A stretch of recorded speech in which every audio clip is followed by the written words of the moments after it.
Hello, everybody, and welcome to 6 Pixels Under. This is our episode 4. I am Nerdslayer, your host, and this week we will be talking about Telltale Games' class action lawsuit that was recently levied at them.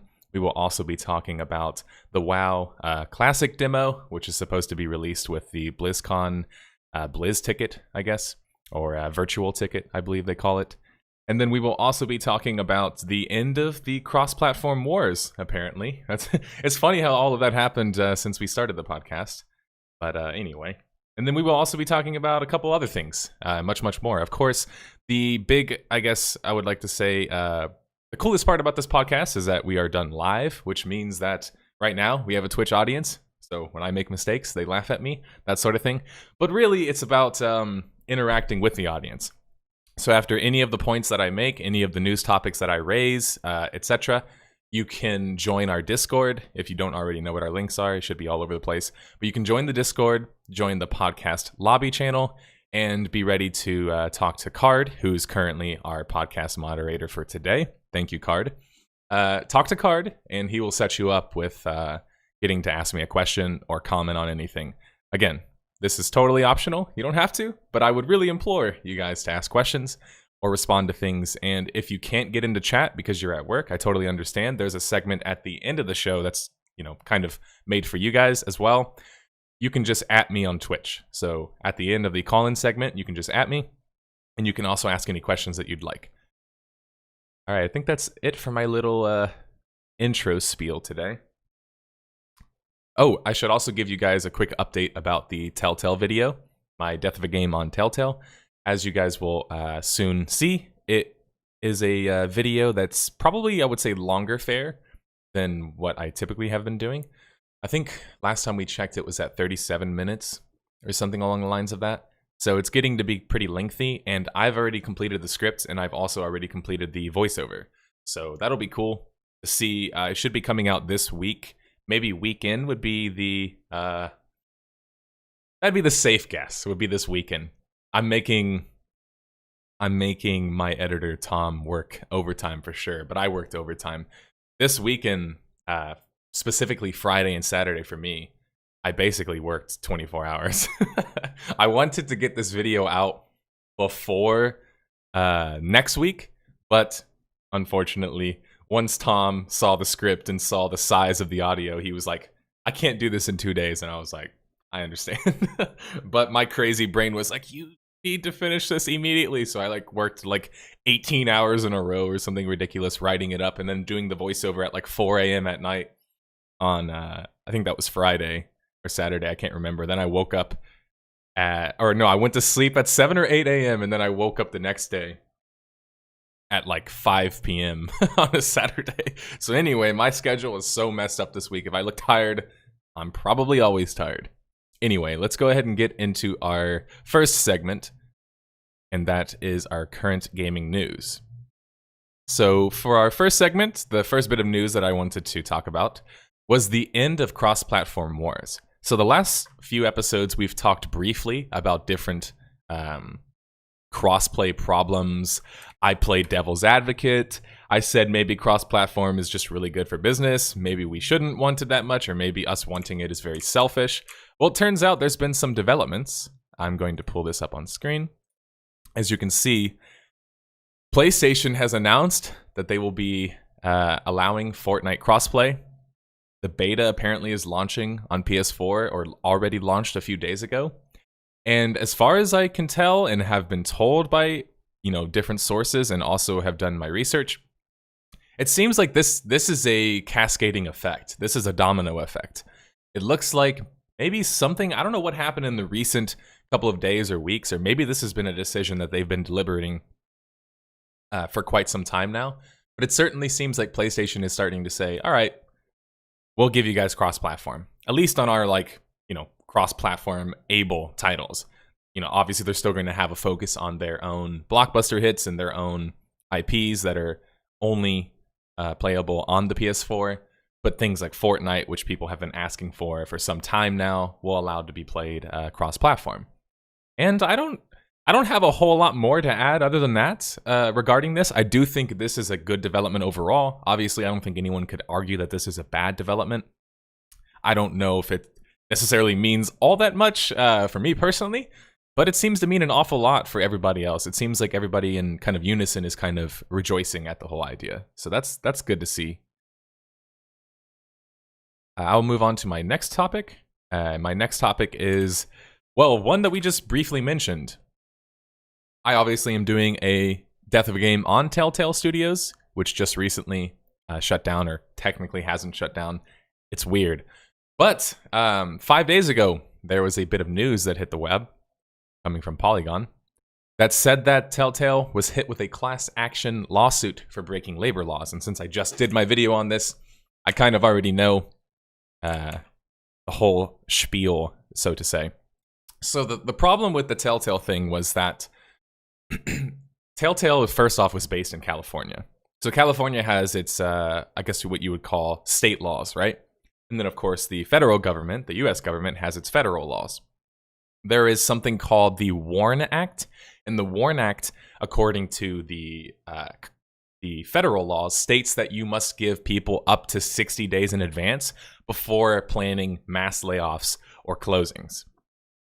Now, federally, I think they need to do even more than that. I'm trying to remember what exactly it was, but I believe the law for it says the law for California itself is a little bit stringent. Instead of having the threshold at 100 people, meaning that if you have over 100 people, you need to give them 60 days, it means only 75. So what that means is that both federally and state-wise, Telltale's in trouble. Now, based on what I've gathered from talking to people who know law a lot better than I do, they've stated that their best case is with the local state, that's with California. And this, I don't know how this is going to plan out, but it certainly doesn't. It seems like a credible lawsuit. They let off, I think, 250 people in the span of like a couple of days with no warning. It was this mass layoff. It breaks the WARN Act, both federally and state-wise. So this, it actually was one particular worker, which is the very interesting thing about the story for me. One particular worker. I don't know if they release his name in this article, but I do release it in my video. This guy basically he sent in the lawsuit to apply not only because of himself, but also all of the previously fired employees. So he's essentially doing this as like a joint kind of thing. And I think whoever advised him to do this was right. I really think that he's going to win this lawsuit. I don't know how exactly they're going to go about collecting the money. That seems to be kind of strange when you have a company that's essentially closing down due to bankruptcy. I combined closure and bankruptcy for some reason. But it's recently closed because of bankruptcy. So I'm not sure how they're going to go about collecting their money, but technically Telltale is still selling products. So obviously they have money coming in no matter how much. I don't know at this point. Obviously, they're probably a little bit radioactive at this point. But it's a serious problem. So what's everyone's thoughts about that, I guess? I'm curious. Haven't been reading chat. My topic overlays are a bit misplaced. Oh, sorry. I guess I was moving it without even realizing it. We're doing it live, am I right? That's how we do it here. We do everything live. Someone in chat says, the problem with unionization is it would go to hell as soon as companies like EA Activision would start to pull them apart, offering benefits for people who leave unions. It's possible, but I don't see that as being like completely possible. I think it's too soon to say if you're going to talk about unionization and if it's good in this case. Thanks, by the way, for letting me know about the overlay. We're esports, we're live, so we do all this shit last second.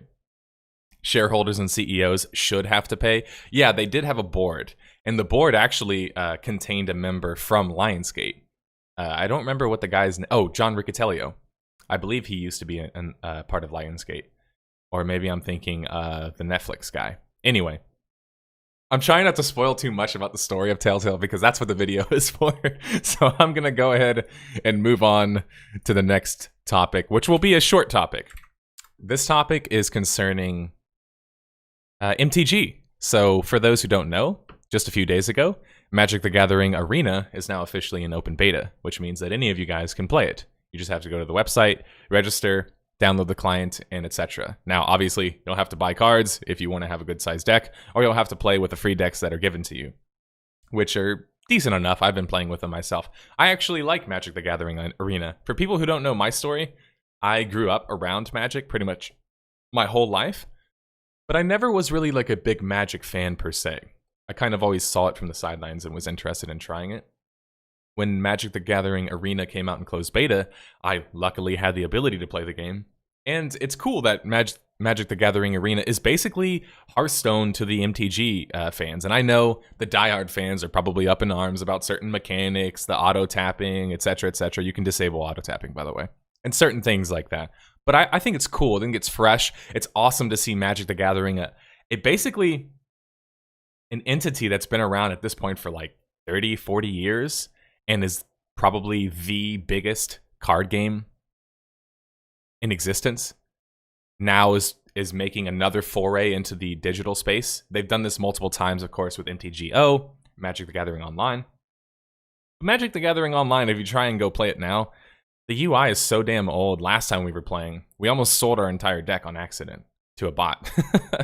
So you don't have that problem in Magic the Gathering Arena. I know what they do have planned, which is currently not implemented fully, is allowing you to take your booster packs from your in real life decks and apply them, the digital codes, online. So you can actually cross over your deck to online. That's not fully implemented yet, but it's planned. But I think that's really cool. And I also, the cool thing about Magic the Gathering Arena so far that I've noticed is it's kind of like MTG's Hearthstone answer, I would say, to some extent. And I think it's going to be a serious player in the world of card games. So that's why I thought I'd mention it for those who didn't hear about it. My next topic, I don't believe I saved. I'll just ask this one outright. I don't think I have anything to pull up for you guys. For people who are old school RPG fans, have you heard about the new CRPG that just launched? Pathfinder Kingmaker Chronicles. This is obviously done by the Pathfinder, or it's done, sorry, in the Pathfinder mythos. I think the name of the company is Owlcat, but I can't remember off the top of my head. I actually have it. I have Pathfinder Chronicles, Kingmaker Chronicles, sorry. That's a tongue twister for some reason. But what's everyone's thoughts? Have any of you guys played Pathfinder? I'm curious what you think about Pathfinder's foray into the world of CRPGs. This is kind of like Pathfinder Kingmaker Chronicles. For me, it's kind of like Neverwinter Nights was for D&D, Forsaken Worlds. I would probably say that that's so far what it feels like. I know I've heard complaints about the combat being like really too hard and too difficult. Yeah, someone in chat said I played D&D 3.5 a lot, though. Yeah, apparently people are saying the story's great, the characters are great, it has voice acting, not fully voice acted, but mostly voice acted. It also has a pretty cool art style. I actually really like the art style. I think it's better than Pillars of Eternity's art style. So if you haven't gotten a chance to play the game yet, I'd watch some stuff about it. I hear that on the harder difficulties right now, it's like unreasonably hard. Like you'll because there's no I guess what you would call, not auto leveling. What's the word I'm thinking of? Oh, there's no scaled leveling, I should say. People are running into random encounters. And I mean random encounters like as you're traveling, you can't choose whether or not you encounter this person. And the random encounters are essentially unwinnable. So that's like the big issue I've heard with the game is that you're having these random encounters, which people who've played Pathfinder D&D, Pathfinder Tabletop, you're probably like, come on, we already knew this. Pathfinder is like ridiculously hard, apparently, as a base level compared to D&D as a whole. But apparently that's what I've been hearing. That's what's been reported multiple times by critics and fans alike, is that they'll get these random encounters in which they're fighting like treants and stuff, and they can't even kill them. They have to reload their save. So I'm a little bit worried about that. I haven't gotten too much into playing the game, so we'll have to figure that out. But that was just a quick little topic I wanted to bring up right before we're going to talk about a juicy topic, one that we can actually pull something up on screen for. And that is Blizzard is bringing home the BlizzCon WoW Classic demo with their virtual ticket. Now, I'm kind of saying this in jest because I don't really know what to expect from this, but apparently if you buy your BlizzCon virtual ticket, you're going to get access to the WoW Classic demo, which is the same one that people at BlizzCon are able to play. Now, what this Classic demo entails, I can't help but kind of be a little bit humorous about this whole thing, because we know that Classic WoWs, aka private servers, Nostarius, what are some other ones off the top of my head? Molten, was it Molten Core? Was that the one that it was called? It was like Molten, wow. I can't remember what, that was a big old one that got cease and desisted a long time ago. Point being, there's been long-standing private server, classic WoW servers. So I'm just wondering, like, is Blizz gonna show us something different? Is that why they're talking about this classic demo? Or what exactly is this going to entail? I found that the way that they announced this whole thing obviously interesting, because if most people don't know the story, when they first announced Classic WoW, they actually announced it too early. They weren't supposed to announce it at that BlizzCon, which I guess was last year, right? Or was it the year before now? They weren't supposed to announce it yet. They weren't even ready. And that much was admitted whenever they asked them for details. They basically said, we can't really comment on anything. And they continued to say that for like 8 months. And so now the first thing that we're really hearing about WoW Classic is that it's going to be released at BlizzCon, so you can play it at home. So I don't know. I guess I don't want to say like optimistic or anything, because I don't even know what to expect. If it's just like everything else we've already played in these private servers, there's nothing to be optimistic about. We already know the formula that we're getting into. But I'm just curious, maybe they're going to add some more aspects to the game. Maybe they've gave the UI or old graphics a facelift to some extent. We have no clue at this point.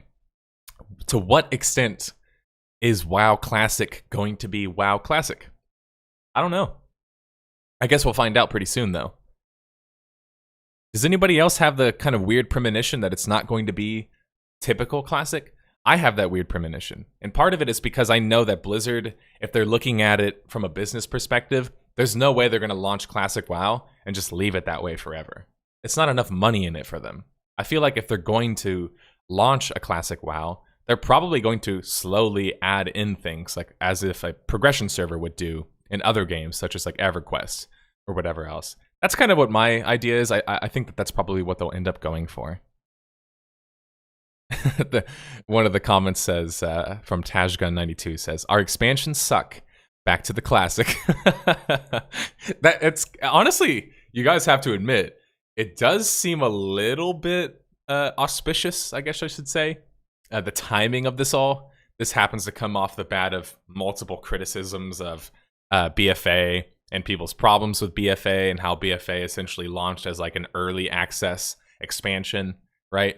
But all of that's hearsay. We're just speculating at this point, but it's obviously fun to speculate. It always is. Does anybody have any comments about such, out of curiosity? I'm certain it will not be pure classic, says Card. I'm sure they will change things. I'm absolutely sure they'll change things too. They gotta monetize the hell out of it. It's not gonna be classic, most likely. Yeah, it seems like most people are kind of agreeing, or at least, not to say that they believe it should be that way, but they're just saying that it likely will become that way. And yeah, I'm inclined to agree at this point. I'm definitely inclined to agree. I think it's their way of saving face about how much of a failure BFA has been. Yeah, that's basically what my point was as well, Germa2. All right, I think that's the end of our current gaming news section, so we can move on to our next section, and that is labeled Counterpoint. That's where I play devil's advocate to prominent gaming issues, or what I perceive to be a devil's advocate. Obviously, I don't always know if I'm in the minority when I'm making a certain point. But this one is actually directly related to Blizzard, so I figured why not just immediately transition to it.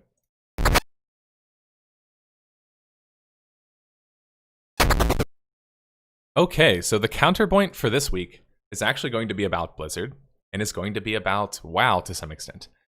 My counterpoint, or my devil's advocate for the weekend, is going to be, I've seen a couple people talk about Blizzard and talk about WoW. We've heard rumors about other massive multiplayer online games being worked on by Blizzard. Obviously, Blizzard is always working on other projects, and we always speculate that it's another MMO. But at this point, WoW has been around for 14 years, right? How long can the game remain at its current, not only just its current design system, but the current type of content format that they're trying to do, right? Where they're almost always going to be trying to release new expansions and big expansions. I don't know if at this current point, if we can say that World of Warcraft is going to be sustainable in the future, right? We don't know that per se. I mean, obviously, this is happening to come off of BFA, probably their worst expansion in some time now. Maybe people would say Warlords of Draenor is probably worse or whatever else. But yeah, I think we can say this is probably Blizzard at their most vulnerable time, right? In terms of WoW. I don't know if it's completely sustainable. And the devil's advocate point that I really wanted to make is that I don't think that Blizzard is going to give up the MMORPG market. People have kept saying that. They've said, oh, MMOs are dead and gone. Blizzard's even going to step out of them. They're just going to milk WoW as much as they possibly can. I don't think that's the case. I think Blizzard is a lot more intelligent than maybe we realize or have realized at this point. Sure, they make mistakes and whatever else, but one thing we have to give Blizzard credit for is, first off, they'll never release a game too early. Apparently expansions are not part of that, but they'll never release a game too early, right? And we know that they have the money and resources to work on games longer than most companies can. That's probably the biggest reason for many of their games' success, is they work on them basically an extra year to polish the games. And so when they launch, nobody else can come close to the level of polish that Blizzard can offer. But I don't see a way in which Blizzard is just going to give up the MMORPG market. And now what I mean by that is that WoW, as it currently stands, I don't think is sustainable.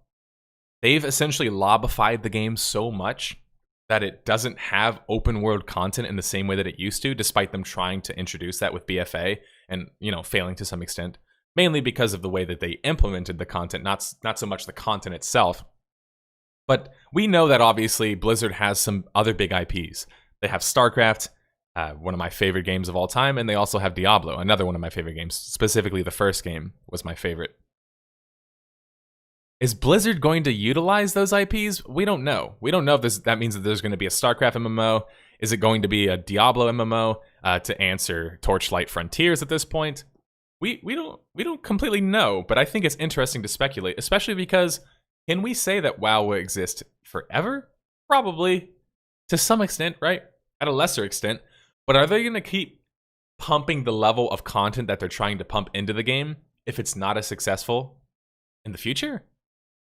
You guys have to understand, when it comes to developer-made content, it's the most expensive content. Obviously, it takes, 6 to 8 months, maybe even a year sometimes to work on this content. Fully cinematic content. They have to release all these trailers and marketing and quests and all this different stuff. They have to keep finding ways to make an old product new again, or at least fun. And that's hard. First off, that's a very high burden, just financially speaking. It's not easy for developers to make that level of content. That's why we don't really see expansions in the same way that we used to in the MMORPG market as a whole. So what I'm trying to establish here is that I don't think that if we see WoW start to slowly deteriorate, we're going to see the same level of content or expansions introduced to the game. So what that means to me is that, do they just slowly play it out until the game fades into obscurity, 10 years, 20 years down the road? At this point, we have no clue how long WoW could possibly last. Or do they pivot to another IP? Again, they have the Diablo IP, they have the StarCraft IP. I don't see, or maybe they could even do a WoW, number 2 at this point with a new engine.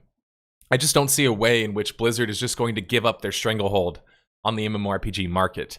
And I personally don't think if they keep WoW in its current state, especially after BFA, it's going to last or nearly be as competitive as it has been before. I've already heard rumors that subs have been dropping, right? From that 10 million person number that was up in Legion again. I've heard that's down. Now, of course, WoW has always had its peaks and valleys. It's gone up, it's gone down, and it's still by far the de facto MMO, the most popular MMO out there right now. But I'm seeing the cracks start to form. I'm just curious about what the future of the market's going to be without a WoW to control everything. Is Blizzard just going to let WoW play out slowly? I don't know about that. I also don't think it's financially savvy for them to do that. But we'll see. It's obviously very expensive for them to work on a new game. And, with the whole Titan thing turning into Overwatch, whatever else, it's obviously a very big risk for them, possibly. If, 3 years into development or whatever it was on Titan, they just realize, okay, this isn't going to work. So maybe that makes them a little bit more hesitant to try new games. But what I say at this point, why not take the Diablo IP, which is currently in flavor, not Diablo itself, but the ARPG market is in flavor right now. We have Torchlight Frontiers, we have Path of Exile, that's already out. We have Fractured MMO, which I haven't gotten a chance to talk too much about, but Fractured MMO is another ARPG MMO that's kind of like Albion to some extent, but has a better combat system, I would argue. Who knows? I think it's interesting to talk about, though, and I brought this up as my counterpoint because, I don't know, some people seem to think WoW will last forever. Some people think that Blizzard will just give up on WoW. Some people think that Blizzard will give up on MMOs. What's your opinions? I personally think there's no way that they give up. There's no way that a corporation in general, let alone Blizzard, is going to give up having what? What would we speculate, guys, that WoW has on the market in terms of its control percentage? We have to say it's in like the what? 70%? 50%? It easily controls half the market at this point. But that's pretty much all I had to say about that. We can go ahead and move on to our next segment, which is called MMOs on the Go. And that's where I make sure to talk about a little bit of information and news in the world of MMOs and what's going on and such. Just to make sure I always talk about MMOs, because I know that's ultimately what most of my audience wants to hear about.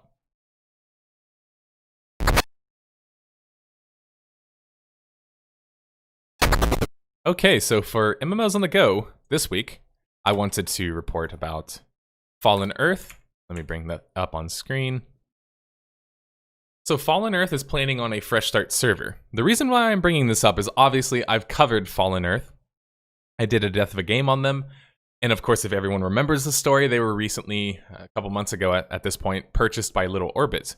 Little Orbit is this company who essentially purchases pre-existing IPs and then tries to flip them to some extent. And I don't mean like flip them for money per se, but they try and make a good game out of it. They've purchased Gamers First, which means they own Fallen Earth, as well as APB. Now, we know they're already working on APB as well. They're working on, as far as I remember, transitioning it to 3.5 or 4, talking about Unreal Engine, and specifically because I believe APB uses Unreal 3, which is like basically their worst for MMOs especially. But Fallen Earth, on the other hand, uses its own homebrew engine. And that, if you guys remember my video, that's where I was kind of very worried about Fallen Earth. I don't think it's going to get the same level of facelift that APB can get. But according to the developers, they're saying that the primary focus at the moment is to bring the code and the software up to spec.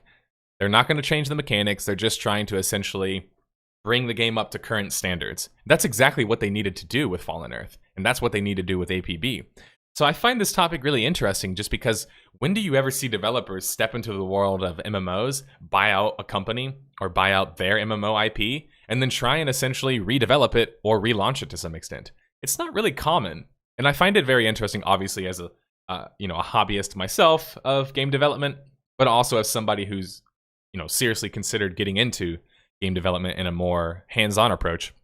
The idea of like taking a series like Death of a Game and then trying to maybe fix a game that I've diagnosed, that's certainly interesting to think about. And I'm sure we've all thought about ways that we could have fixed our favorite and beloved MMOs that possibly shut down or failed or whatever else. So I'm really curious to see what Little Orbit can do with Fallen Earth. Obviously, because it's this like homemake like engine to some extent, it's probably going to have loads of spaghetti code, and who knows if they can even manage to upgrade the code, let alone possibly transition the engine to another engine. We'll see. But that certainly means that they're having much more success, hopefully, with APB, which is already using the Unreal Engine 3. And APB is very interesting, just from the perspective that it's... Well, I mean, both of these IPs, I would say, are very interesting. Fallen Earth can capitalize on the whole Fallout 76 hype, right? Because after Fallout 76 comes out, and maybe people get tired of that game because of its smaller scale, maybe they upgrade to a game like Fallen Earth with its newly updated engine or whatever else, and maybe that can kind of pick up some of the slack. And with APB, well, we know that GTA Online, despite being this massive, massively successful Rockstar game, is slowing down.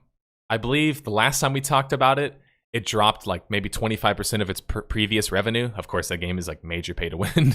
So it makes the majority of its money off of, player transactions and microtransactions. But APB is interesting because APB, in many ways, led the way for GTA Online. It was before, and it also pioneered. I mean, of course, the guy who created APB was the guy that created GTA, so it makes sense to some extent. But I think APB has much greater features than GTA Online does. First off, in APB, there's far more clan control, territory control aspects. There's a lot more customization. Customization is also not nearly as tied to microtransactions as GTA Online is. It obviously has a bigger world. It can have much more players than 64, whatever it is in GTA Online. So I'm interested to see with Fallen Earth and APB if they can, these old dogs, so to say, can be revitalized in some way. It's kind of like, I think about it as an experiment or a hypothesis that's being tested out in real time. Can we take an old MMO that failed primarily because of its tech reasons, right? And launching too early in the case of both games, as well as, they're a little bit different. Fallen Earth and APB certainly have different issues, but both failed games, both games that failed to capture the type of audiences that they wanted to. Can they take such a game, another company take such a game, and possibly revitalize it, reborn it? Give it a rebirth of sorts? I don't know. I guess we'll find out. It's certainly interesting to think about. The next bit of information that I wanted to talk about in regards to MMOs is WildStar got let's rephrase that. WildStar got its official shutdown date, and that's going to be on November 28th. As the article says, WildStar signing off November 28th. We already knew this. We've talked about WildStar shutting down, but now that we officially have a date, this is news to everybody else. If you don't know at this point, that you have the ability to play the game for, at this point, 2 months before it shuts down for good. I, just as a lover of MMOs, a lover of the genre in general, I always advise people to play games before they shut down, especially MMORPGs. We know MMORPGs are finite, right? They typically don't have the same kind of shelf life that a single-player RPG game can have, right? Because a single-player RPG game doesn't die. That's why I don't cover single-player games on my series of Death of a Game. They don't die in the same way, right? They still exist. I can go buy, I don't know, Sam and Max, if we're going to talk about Telltale. I can go buy it right now, right? And still play the game and enjoy it. WildStar will be officially shutting down on November 28th, though, which means that in any official capacity, I won't have the ability to play the game. And I just advise people who are trying to, I would say broaden their horizons to some extent, but also maybe develop their palette. Develop that taste that you have for games, and maybe understand from a design perspective why certain things don't work. The reason why I think WildStar is interesting, first off, it has a pretty good housing system, so I would recommend messing around with that if you haven't got the chance to. But I also find its combat system to be just very interesting. And personally, for me, the combat system is an example of what you probably wouldn't want to do as a combat system. And I know some people really like the combat system in WildStar. Let me explain, if I haven't already done that in my WildStar Death of a Game video. But that's the whole DDR WildStar thing, right? Where it's Dance Dance Revolution and you're jumping around and you're avoiding all these little things on the ground. It's a bit strange, and I see what they were going for, but I certainly think once you have more people on screen, obviously they had a lot of tech limitations because of that. Lots of drop of FPS, probably because of all these reticles all over the place. Like I described in my video, it literally was like playing Dance Dance Revolution. You're just trying to jump around and avoid all the little red boxes, but you want to not avoid the green ones because those are the ones where people heal you, etc., etc. I would give WildStar a try if you guys haven't already. I mean, at this point, it's free. It's going to die in 2 months. Why not? And all right, so for the next one, we're going to have to play a soundtrack. Sorry, I got to look this up on YouTube.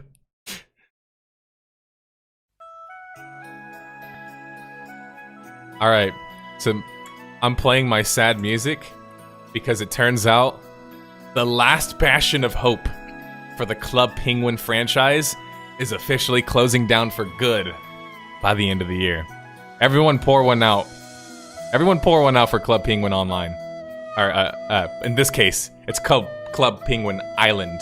because Club Penguin Online used to exist, was shut down in favor of the mobile version, which is Club Penguin Island, which I know is a little bit confusing of the name. But the mobile version, which was essentially, they shuttered their online version for the mobile version. They also shuttered Toontown, as someone said in the comments, Pirates of the Caribbean Online, and now they're unfortunately going to shut down Club Penguin Online. Sorry, I keep saying online. Club Penguin Island. They've already shut down Club Penguin Online. Now they're going to shut down Club Penguin Island. Confusing. But I just want everyone to pour one out for another dead homie in the world of MMOs. I know everyone always tells me to make a video on Club Penguin, and I'm sure I will at some point, maybe next month, during a special month in particular. But I thought it was just funny to mention. And, yeah. Doesn't it just make you sad?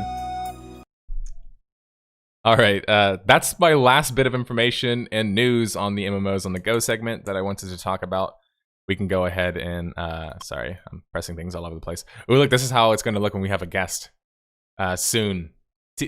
I should just point over here and make it a JPEG or something like that and send it to prospective interviewees or people who can join us on the show and say, this could be you, right? This could be your favorite content creator, your favorite developer. I know I've been slacking when it comes to trying to get guests on. It's not because I haven't been trying necessarily. It's more so that I don't think we need guests as much, right? We're more of like an audience-driven podcast to some extent. I also have never really had an interest in having a permanent co-host to some extent, but I'm not against that. And then, of course, like the 3 people I've contacted all had to do something or work on Mondays. So it's just been proving to be a little bit more difficult. But there are certainly developers that I want to go after, like actual developers in the MMORPG space or just in the RPG space as well. Because as you guys probably know, like I cover RPGs as well to a lesser extent. I obviously love RPGs, but just not to the same level that I love an MMORPG, obviously. But it's hard to get developers on here, especially in the MMORPG realm, because like, how much can they really say? And I don't want to put them up here in the hot seat and have to grill them in front of everyone, you know, to some extent. So I'm working on how much industry we should invite onto the show, but one thing's for sure, we can invite other content creators on. Anyway, to move to our next section of the podcast, that is going to be the From the Vault section, where we talk about a classic game or classic games, and just it's a walk down memory lane, right? This week we will be talking about Crystal Dynamics, which was founded in 1992. Now the interesting, sorry about that. I'm all over the place. What am I doing here? Anyway, Crystal Dynamics was founded in 1992, and they're best known for their Gex games, as well as their, if you guys remember my video on it, the Nosgoth video I did, the Legacy of Kain series. Amy Hennig used to work at Crystal Dynamics. Of course, she went on to make Uncharted. Crystal Dynamics also weirdly picked up the revival version or the old IP of Tomb Raider and recently put out these like blockbuster Tomb Raider titles. That's probably what they'll be remembered for now. But on From the Vault, I wanted to specifically talk about their old school games.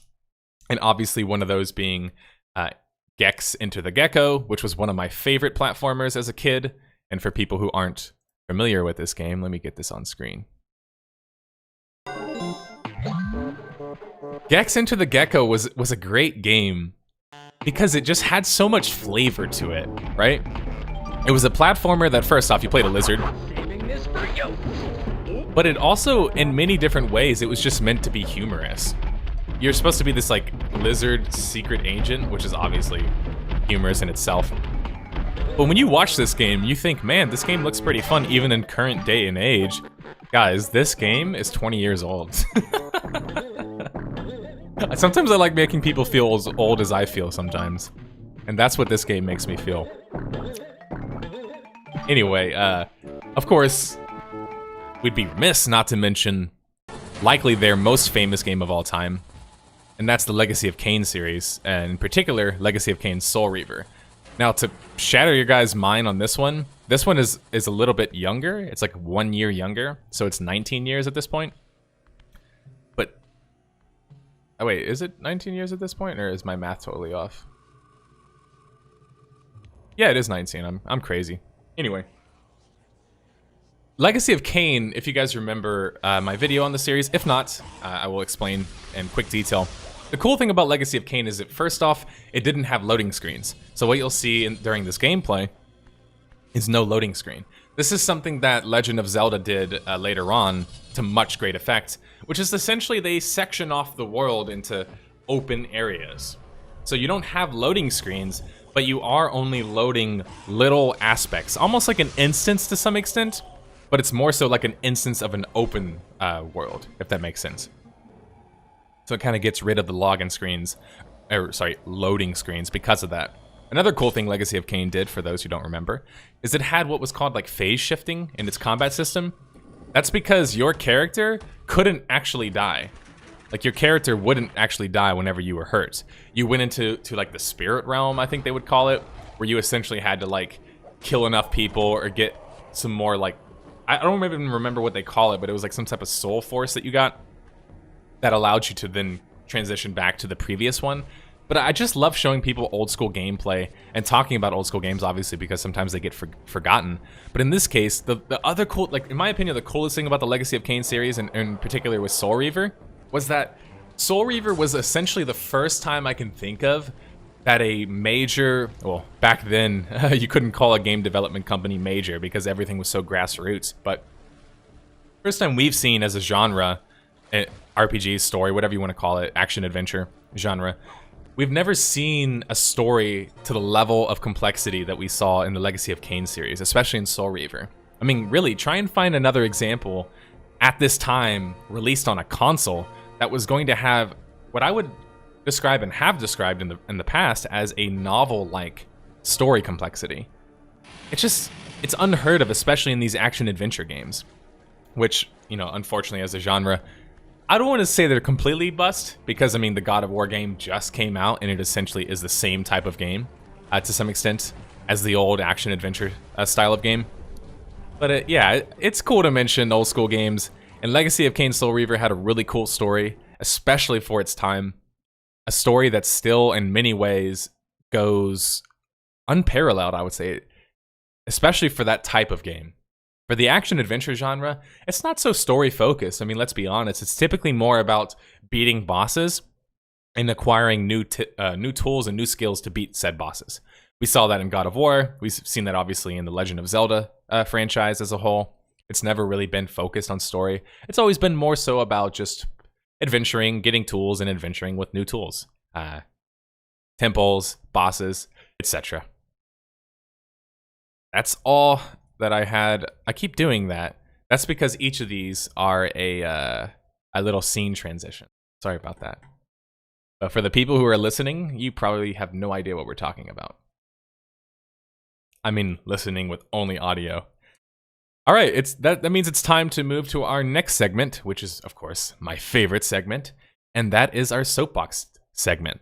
Soapbox time is where me, you know, your host, Nerdslayer, I get to rant about basically whatever I want. And I love to rant, and I love to rant about things related to MMORPGs in particular, so that's what we're going to rant about this week. I had a question for you guys, / a topic I wanted to bring up. The topic that I wanted to bring up was the conversation or discuss, and this is where I'm going to need you guys, the audience, to help me out, whether or not you want to @ me on Twitch and message me, or you want to get into Discord and make sure to talk to Card, who's currently in our podcast lobby voice channel, who can set you up with talking to me. Thanks for the bit donation, Staximus, by the way. So the topic for today is MMORPG difficulty. It's difficulty in MMORPGs, right? This is a topic that I've been wanting to talk about for some time, and it's probably one that we'll talk about ad nauseum, but I really wanted to talk about it this week in particular.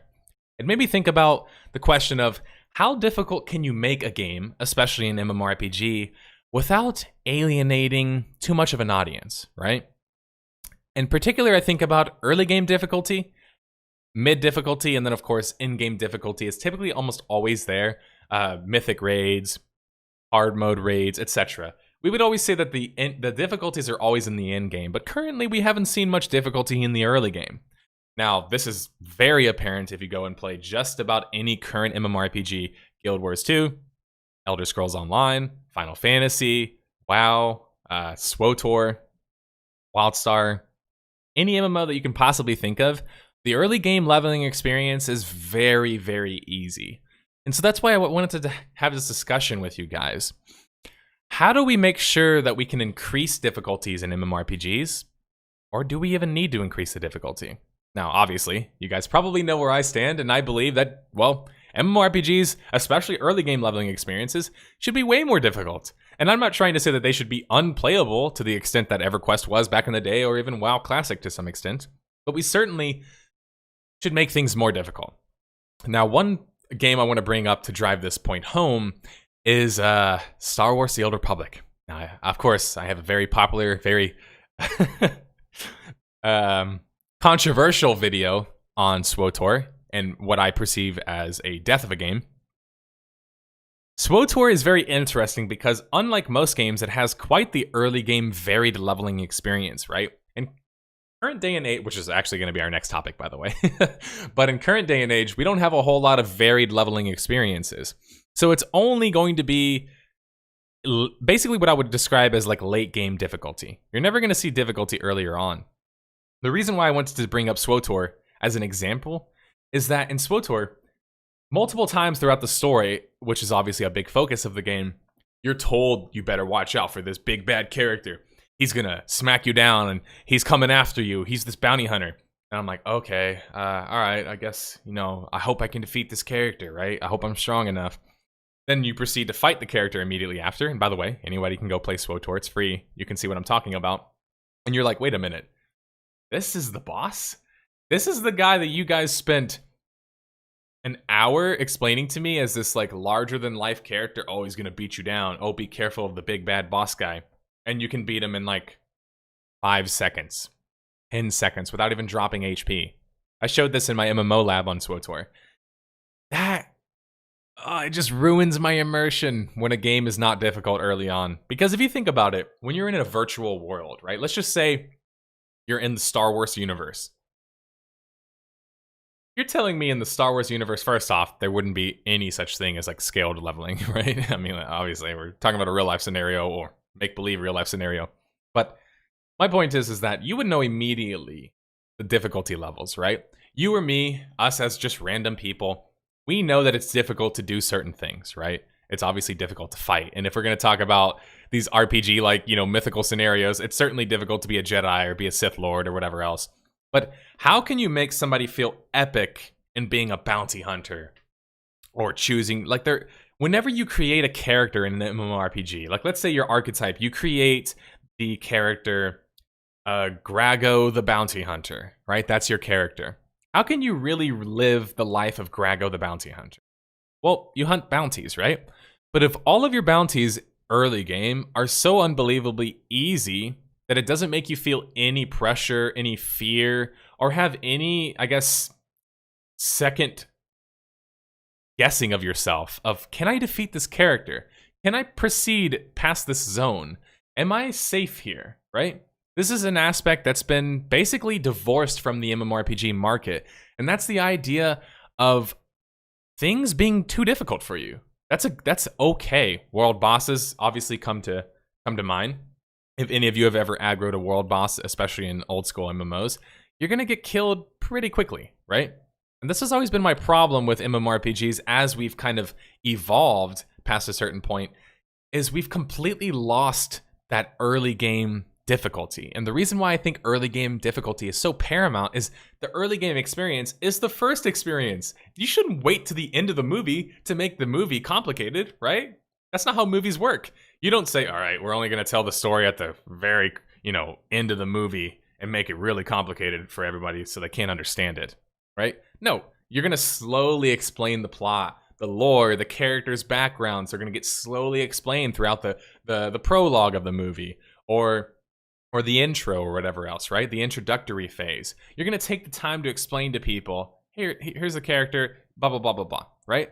I don't think this is the case in MMOs in terms of difficulty. We're supposed to be able to take this person and show them that there's varying levels of difficulty in the game, and these can increase as you increase in level, or can decrease depending on your skill, depending on your ability to play with other players, etc. But early game leveling experiences have become so trivial that they're no longer fun. I don't know about you guys, but when I play an MMO, especially in current day and age, I just level as fast as I can, right? And that's not just because of story aspects, which is what the MMORPG market used to think. It used to think, oh, people don't level because it's just there's not enough story, so we need to add more story, aka SWTOR spent $100 million on voice acting. It's not just story. Now, yes, I will say story is certainly a big aspect of it, but somebody in chat mentioned it and I think summed it up pretty well. It's immersion. Difficulty is part of immersion, right? When an early game leveling experience is difficult enough that you're afraid to take on a hard mode boss, you already know that, like when you see this boss and he has like that little, star next to his name, he's some type of big boss. Now, if you can just easily defeat this boss, then you don't have an idea of what scaling difficulty is. You don't have an idea of difficulty, period. Not to mention, if we want to create this truly interactive sandbox MMO, if people remember sandbox MMOs of old, if you were to go to a zone in which was too difficult for you, you would immediately know it was too difficult for you, which meant that you knew that you had to go somewhere else to level, or you needed to team up with other people. When early game leveling experiences are too easy, they're done solo. There's no need to group. Tell me the last time you've grouped in an MMO besides, doing a flashpoint in SWTOR or something along the lines of that. I think you kind of can do everything solo these days. You can level almost completely solo. You don't need other teammates. You don't need to play with other players. The difficulty levels are so easy in MMOs, and especially easy early on, that it doesn't teach the player properly. This is why many people complain about looking for raids or looking for groups, especially late game. The reasons is because we never train the players to be ready for these scenarios. You can't just get to late game and then be like, oh yeah, by the way, it's really difficult to do a raid. Like, what? You can't do that to players, especially like WoW is terrible at that. WoW does not teach its players how to play battlegrounds. It doesn't teach its players how to do arenas. It doesn't teach its players how to do raids or how to do dungeons, right? I know anyone in chat who's ever done a looking for raid or looking for dungeon or looking for group, and WoW can tell you it's so inconsistent in the type of players you get. It's insanely inconsistent. You get these level of players, you're just like, how do you even know how to do a rotation? You can't even move and attack at the same time. And it's okay to be bad at a game. That's fine. On average, most people are going to be bad or lukewarm at a game, right? But if a game never explains to people or teaches them how to play the game, they're never going to know. They're never going to have any idea of what the difficulty levels in the game are or should be. And this is especially true when it comes to grouping content, right? How can you make players want to group with each other if you don't even tell them how to play with each other? Or you don't even incentivize them to want to group with each other? I've never really understood this idea of just making early games so damn easy that it's just seen as like, let's just rush past early game. So what I would like to say, actually I'll use this as a time to kind of pivot into my next point. Unless anybody wanted to specifically remark about that, remember, join podcast lobby in our Discord. I understand if you can't talk because you're at work or whatever else. I totally understand that. But the transition into the next little point, which is basically completely completely related, is varied leveling experiences. When's the last time you guys played an MMO where you felt like you could create another character and have a completely different leveling experience? Obviously, most people are probably going to answer they haven't, right? Besides WoW, with its two, faction system. Besides, I guess the best example, as Card pointed out to me yesterday, is SWTOR. SWTOR, you have 8 different classes, right? 8 different storylines that can also be done in a dark or a light way. I believe Guild Wars 2 has class story as well early on. Yeah, I would say Guild Wars 2 and SWTOR are probably the best. Oh, WoW to some extent, but not as much as SWTOR or Guild Wars 2. Those have probably the best leveling experiences, which explains why, first off, they're still around, but also why people still create characters in those games. The beauty about playing SWTOR, despite all of my criticism of it, is that its early game experiences in regards to the story are pretty cool. Now, it just sucks that they made the game so unbelievably easy that you lose immersion very fast in SWTOR. Unless you just see yourself as a god character, which I never do. I always make my character kind of like the average Joe or whatever. bounty hunter guy who's just kind of caught up in this big narrative, who lucks his way out of things. I typically like to play that kind of character, the roguish character to some extent. But really, think about the last time you guys have done an MMORPG Iron Man. Remember when we used to do those? Do you remember what an Iron Man is? Where you'd make a character and try not to die, and then if you died, you'd had to delete the character and you made another character? Or what about alt-a-thons, right? I used to know a guy in my old guilds in SWOTOR. No joke, this guy had probably, every game he played, he probably had 10 alts. He would have to buy new accounts. Like, unless he could add more character slots, he would literally buy more accounts to create more alts. He just wanted to create characters, level them up, and make them look distinctive and cool and have the right kinds of names. Like, when's the last time you've heard people, like, realistically, day by day, wanting to make alts? You don't see it a whole lot these days. And that's because the varied leveling experiences early on, they've kind of faded away. It's a bit sad. And I think the obvious reasons for that is that you can't spend too much time modeling this early game experience to have all these different paths and whatever else if people are just going to skip right past it, right? But why do people skip right past it? That's kind of why I brought up the idea of difficulty in MMORPGs. If the game is too easy and doesn't properly explain how to get better at the game, you can't properly have multiple leveling experiences. Leveling experiences, especially multiple different like branching ones, obviously take developer resources. And most people see the MMORPG game as being the end game. So naturally, most people see the early game as kind of useless. But I really disagree. I think the early game experience is the most impactful and important experience in an MMORPG because it's the experience that you get first. So that in itself is important. But it's also the experience in which can let you know right off the bat if you're going to keep playing the game or not, right? If an early game leveling experience is bad, but everybody says, but you have to play the end of the game, it's much better. It's like, well, if I can't get past the early game, how can I get to the end game?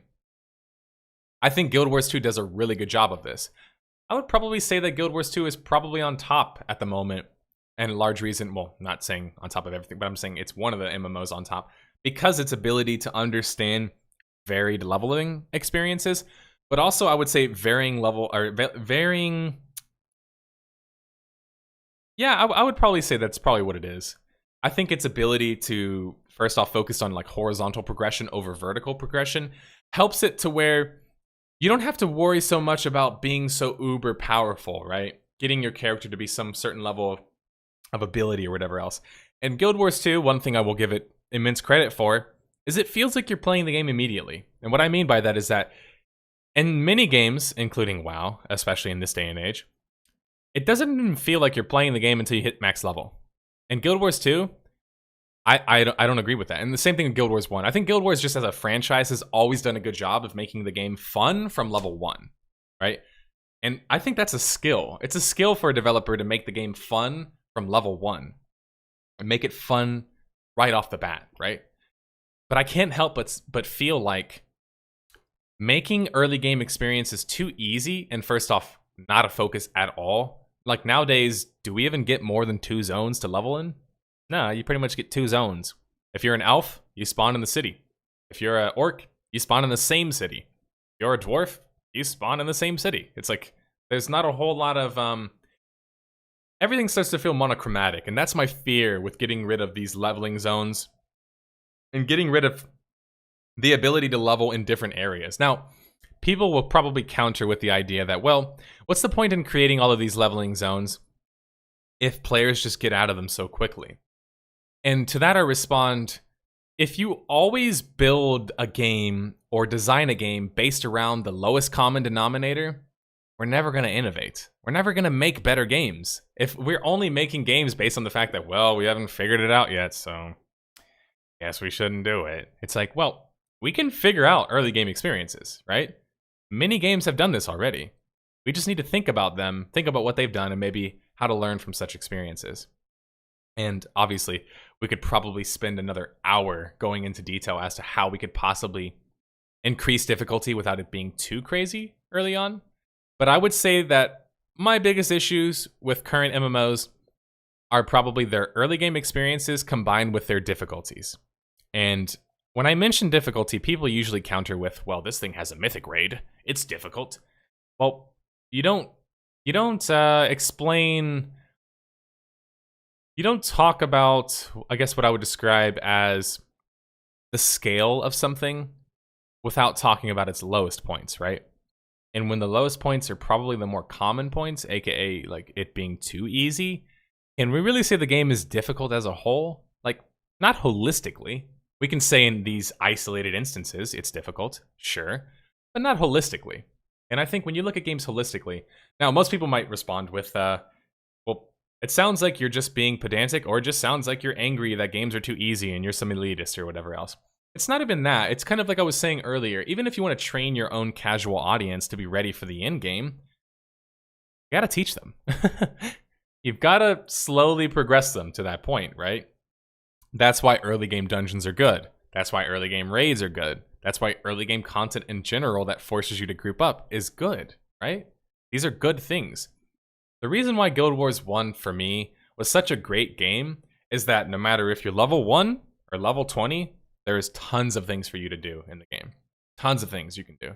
If you want to hop on a PvP character, you're already max level. You can go PvP. If you want to get on your level 1 character and go do the storylines, you're able to do that. And there's multiple different types of storylines. And Guild Wars 1, the beauty of the game, no, I think Guild Wars 2 does this to some extent as well, but in Guild Wars 1, there's so many different leveling areas. I think off the top of my head, there's like 4 different leveling zones that came out with all of these different expansions. So it makes every time you make a character feel different and feel unique. And I feel like that's like the biggest thing that's missing at the moment. Sorry, I shouldn't say the biggest thing. I would say this is one of the biggest things that's missing at the moment in MMORPGs. By making these games too early on, they've essentially, like, developers, the way I see it, have just relinquished the early game, so to say. Developers have said, you know what? Early game's too difficult. Let's not do it. Let's not focus that much on it. Let's just make it to where you level really quickly. Or let's just make it to where in-game is where all the content is. It's problematic because, first off, if you are trying to support a casual audience, you should allow them to have fun from day one, which is what Guild Wars 2 does, and Guild Wars 1 does, to great effect. Now I want to read some of the chats, because I've been ranting at this point, so I've wanted to see kind of what some of your arguments are. A lot of games are not very alt-friendly as well, says Germa2, to which I agree, and it's unfortunate because I miss that ability to create new characters. One of my favorite aspects about tabletop games, about Neverwinter Nights, about, you know, Pathfinder, Kingmaker, like these different CRPG type experiences, is the ability to create new characters. Isn't that one of the coolest parts about being in a tabletop world? Is making new characters, right? Seeing what your roles are, seeing what your alignment is, designing your alignment. Are you a rogue? Are you this? Are you that? That's the really cool part about making a character in an RPG. A lot of those aspects have been lost in MMORPGs. And now I'm going to be slightly off topic, but I think that a big reason for that is that because we're so focused on these late game experiences, early game, all the customization that you can do, all the uniqueness that you can build your character with, it's just useless. It doesn't matter. Early game progression is... What is early game progression? Getting a new, like, skirt that's, like, you know, got a white text and gives you, like, +1 armor? It's meaningless. So how can we make early game experiences a focus again? And why should we, right? And will alt culture ever come back? Will developers ever move past the point of just the carrot on the stick, right? Limpos says, I'm not sure that many MMOs were... You say some statements sometimes, Limpos, which I feel like you're almost being intentionally sarcastic, which is kind of your flavor, but I think anybody else can kind of respond to that comment pretty effectively. But alts have been around for a long time, especially in RPGs. Card says, I will argue that difficulty alone is not enough. I mean, if you suck and you have an LFG tool, like in WoW, you will not learn as there's no real consequence to sucking. Yeah, I will agree. And unfortunately for that style of game, an instance style of game, a theme park style of game, yeah, I get it. Like, difficulty isn't a big focus. I totally understand. But in my opinion, if you want to make people care about their characters, care about their classes, and feel like when they make their character, they immediately have... It has to feel unique. So let me bring up an easy example. So Neverwinter Nights 1 and 2 are some of my favorite RPG games. And maybe this will help you understand to some extent Limpos, but the reason why these are such great games, in my opinion, but also the opinion of most people, is that in Neverwinter Nights 1 and 2, when you create your character, there are so many precautions and aspects to creating a character. What race are you going to be? And that doesn't mean in Bless Online or in New Age MMOs like Elder Scrolls Online that you just pick a race and you're just good to go. No, that's not what it means, right? That's not what it means. The early game race, when you pick your race in an RPG, it has consequences. Maybe your character has certain perception bonuses. Maybe you have less intelligence when you pick an ogre. Maybe you have more intelligence when you pick, say, for example, a godlike. Maybe you have a unique ability that's given to only your type of race, right? And then not only are you given these certain racial abilities and racial traits, now you actually have predisposed dislikes or likes of other factions, right? Or other races. This is very common in nearly every RPG you'll ever play in real life. Unfortunately, guys, in real life, tribalism is still existing and very, very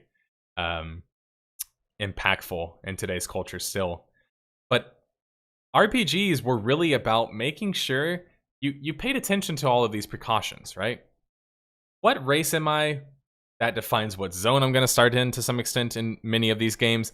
That explains what type of starting stats I'm going to have to some extent. But there's other precautions.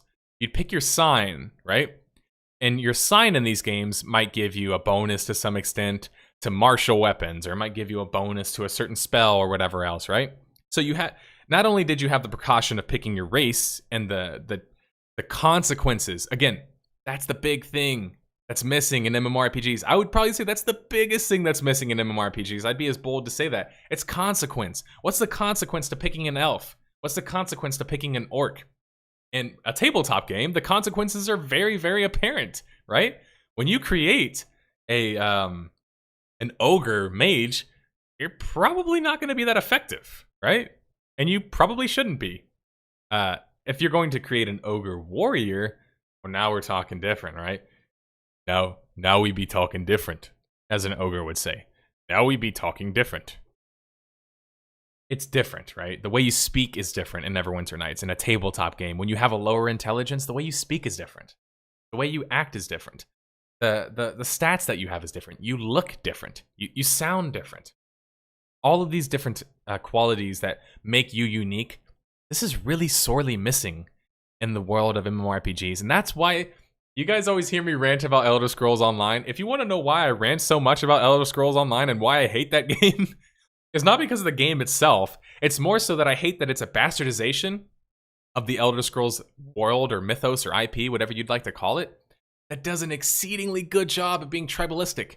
And as we mentioned in our last podcast, being tribalistic is super important for an MMO. You need to have tribalism. You need the elves to want to war against the dwarfs. You need constant conflict. You need the ogres to say, hey, don't call us stupid. You need all of this. You need tribalism. You need consequence. You need choice.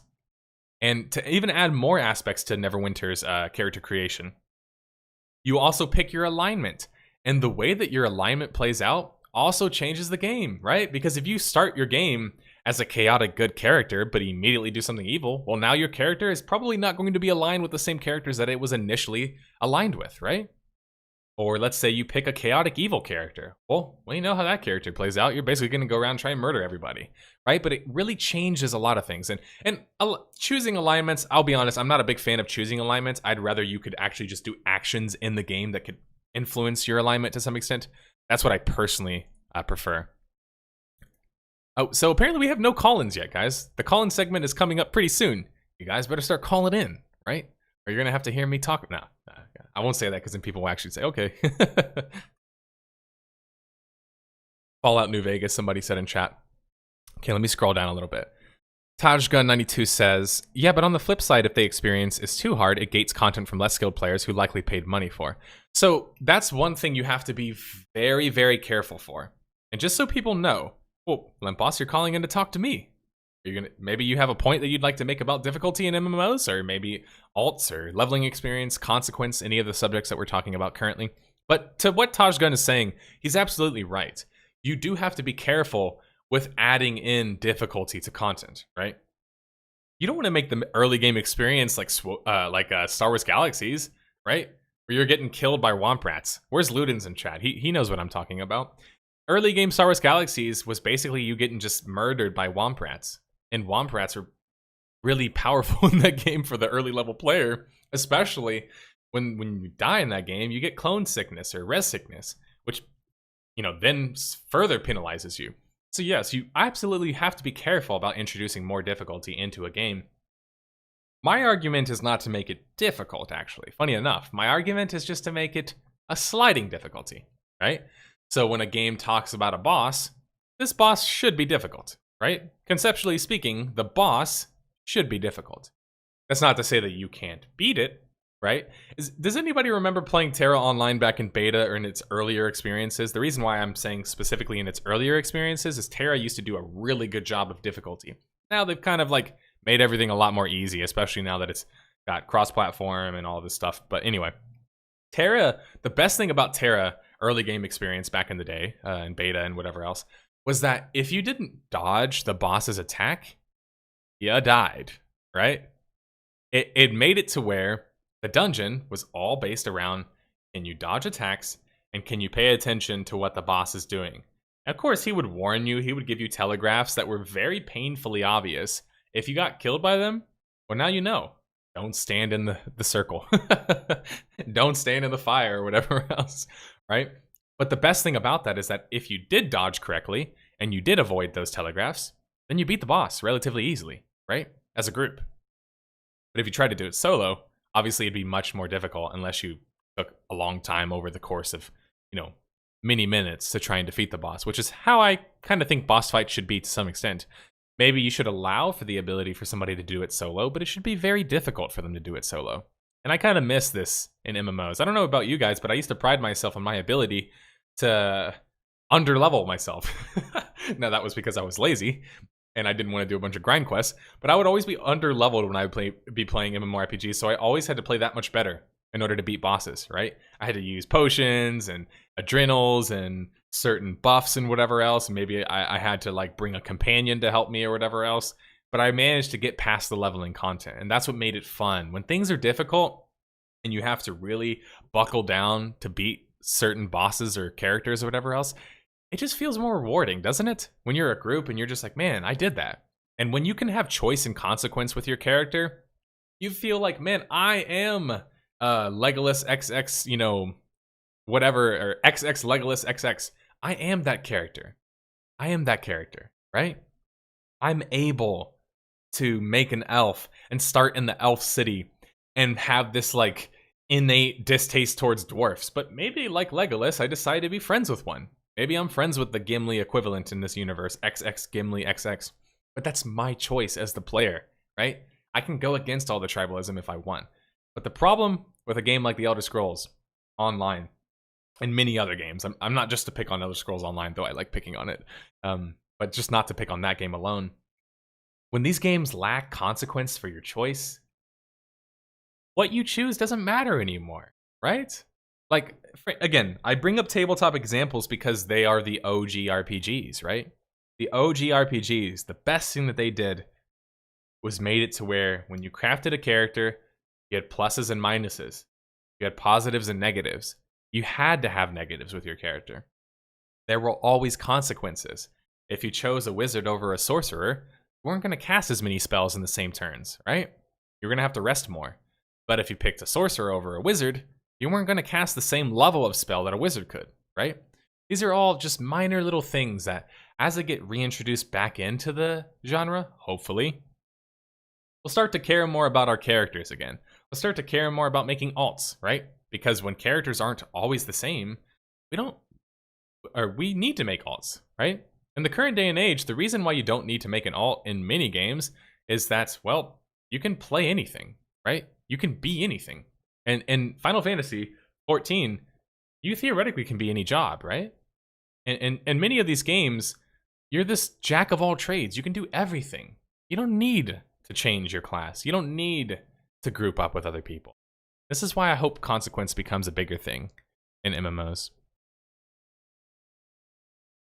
Okay, so I've got one person willing to call in. It's Germatu. So I'm going to go ahead and move him into the chat. Hey. You there? Oh, there you go. I couldn't talk for a reason. Yeah. What's up, man? Hey, what's going on? What did you want to talk about?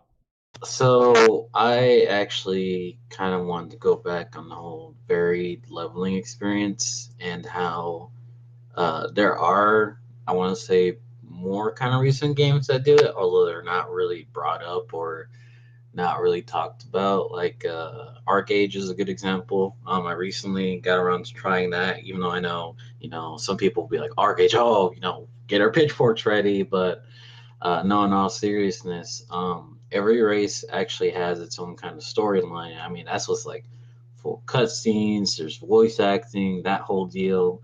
And it made me kind of think about a lot what he said, especially, as you're going on, how it's true too many games just kind of have it to where everyone plays the same way, or everyone does it to where, if you're, red faction or blue faction, everyone in that faction has same leveling experience, and it does Right. kind of ruin the immersion overall. Not to mention, like you not too long ago were saying too, another thing is the whole consequence deal and how you have kind of a lack of not just like risks and rewards, but there's no real issue with making unrealistic class types for races. And I know for me anyways, WoW is like that's one big reason I don't really like WoW because realistically you're not gonna have like a crazy bloodthirsty orc be able to play something that requires spell casting, whether it be a priest or a mage, and you're not really gonna have a tiny race, so like a gnome or a goblin be a warrior because they're just gonna get stomped on. So it's one of those things that I definitely agree that more games need to go back to, but I don't really know how you'd be able to realistically put it back into games without kind of turning off or alienating a large majority of people who don't care for it. I mean, I think it's not as complicated as it might seem like initially. Like if you just take WoW as an example, the thing about WoW is that, well, first off, like for an orc is absolutely able to be a spellcaster, but it isn't the same spellcaster, which isn't something that WoW really does a good job of explaining, right? Right. Because like yeah, like how it was initially was that an orc could be a shaman, and that made sense because an orc and a shaman made, they're this bloodthirsty race and whatever else, and they're very tribalistic to some extent, almost like old school, I don't know, indigenous tribes or something, but obviously have big crazy tusks and whatever else, and are very warlike. Being a shaman made a lot of sense, but now, like, let's say we're playing WoW and I load in as a orc, which, by the way, this is how Elder Scrolls plays, but I choose to be an orc. I can just load into the Altmer city, the High Elf city. Or I can just play in the human city. I can play wherever I want. It doesn't matter what class I choose. I'm basically going to play the same kind of game. Now, do I have the ability to level up in a different zone? Sure, but does it actually change anything at all? Like, nah, not really. And that's kind of like the problem, going along with what you said with WoW too, to some extent, or at least what WoW created as a problem, is that many other people created the two-faction system. But the problem with the two-faction system is it basically means, at the end of the day, you have two ways to play the leveling experiences. Like, just two. That's the only choice you get. You get to be Horde, or you get to be Alliance. Whereas, obviously people would talk about Classic WoW was different, because Classic WoW, you could be an orc and live out of an orc city, like Orgrimmar, before it was just the de facto, capital faction city that it is now. But you could also be a undead and live out of the undead city to some extent. Now, obviously, as everyone will probably mention, that stopped being the case after a while. Those cities are now abandoned, and now everyone basically lives out of the same cities, Orgrimmar or Stormwind. And that kind of goes along with what I'm saying. And yeah, I will say that at first glance, it seems quite difficult. But if we create multiple factions, let's just say like 3 factions. and there's 4 races for each faction. That means that we would have to create in total 12 leveling zones, which, you know, is a little bit daunting. I certainly will admit that. But what if we made that part of the game? And what I mean by that is that design perspective. What if we make creating new characters and leveling new characters a big part of the game? That's what SWTOR does to great effect. I think we have to give SWTOR credit for that, and Guild Wars 2 to some extent. They do a good job of making you actually care about making another character. Because if I play a Char, it's different than when if I play an Asura, or if I play a bounty hunter who's a dark side bounty hunter. That's much different than playing a light side trooper. So I think it's just a matter of people don't want to pump too much time into their early game experiences because they see it as kind of like a wasted effort, right? Everyone's going to get to max level and rush to max level, right? That's usually what the argument is. And unfortunately, many of the current tenets in game design in the MMORPG space are based on the worst or like the lowest common denominator. They're like, okay, everyone's going to rush to max level, so get rid of like early game leveling experiences. We want the game to be easier, so then just get rid of all difficulty early on. Like that's kind of like the paradigm many of these developers are coming from, and I get why, right? Because it's like the tried and true formula. But I don't know how many else agree with me on this, but I certainly feel that making the end game the only sort of game to play in an MMO is like very flawed. It's very flawed because that's not what an RPG is. As you just explained with Arcade, an RPG is when you're level 1, right? When you create your character, that's an RPG. When you create your character and choose all of these different traits and whatever, that's the RPG. When you're playing out the early game experiences and learning your limits and learning, you know, to work with other players, that's the RPG. You got to start playing from level 1. It's not just like, all right, we'll just like no life grind until we hit max level. And that's basically how old school MMOs, I wouldn't say old school, but I'd say like the age of like 2009 through 2013. Many of those games play out that way. But anyway, I ranted a little bit, but No, you're totally right. But also to go back to the 3 faction system. So I think that more games should do something like that, except have it to where I've seen it in 2 other games, Arcade being one, where they have the 2 factions, which even they're kind of like loosely based, and then there's like a third faction, excuse me, which is like a pirate or outlaw one, which is like, oh, we're hostile to everyone.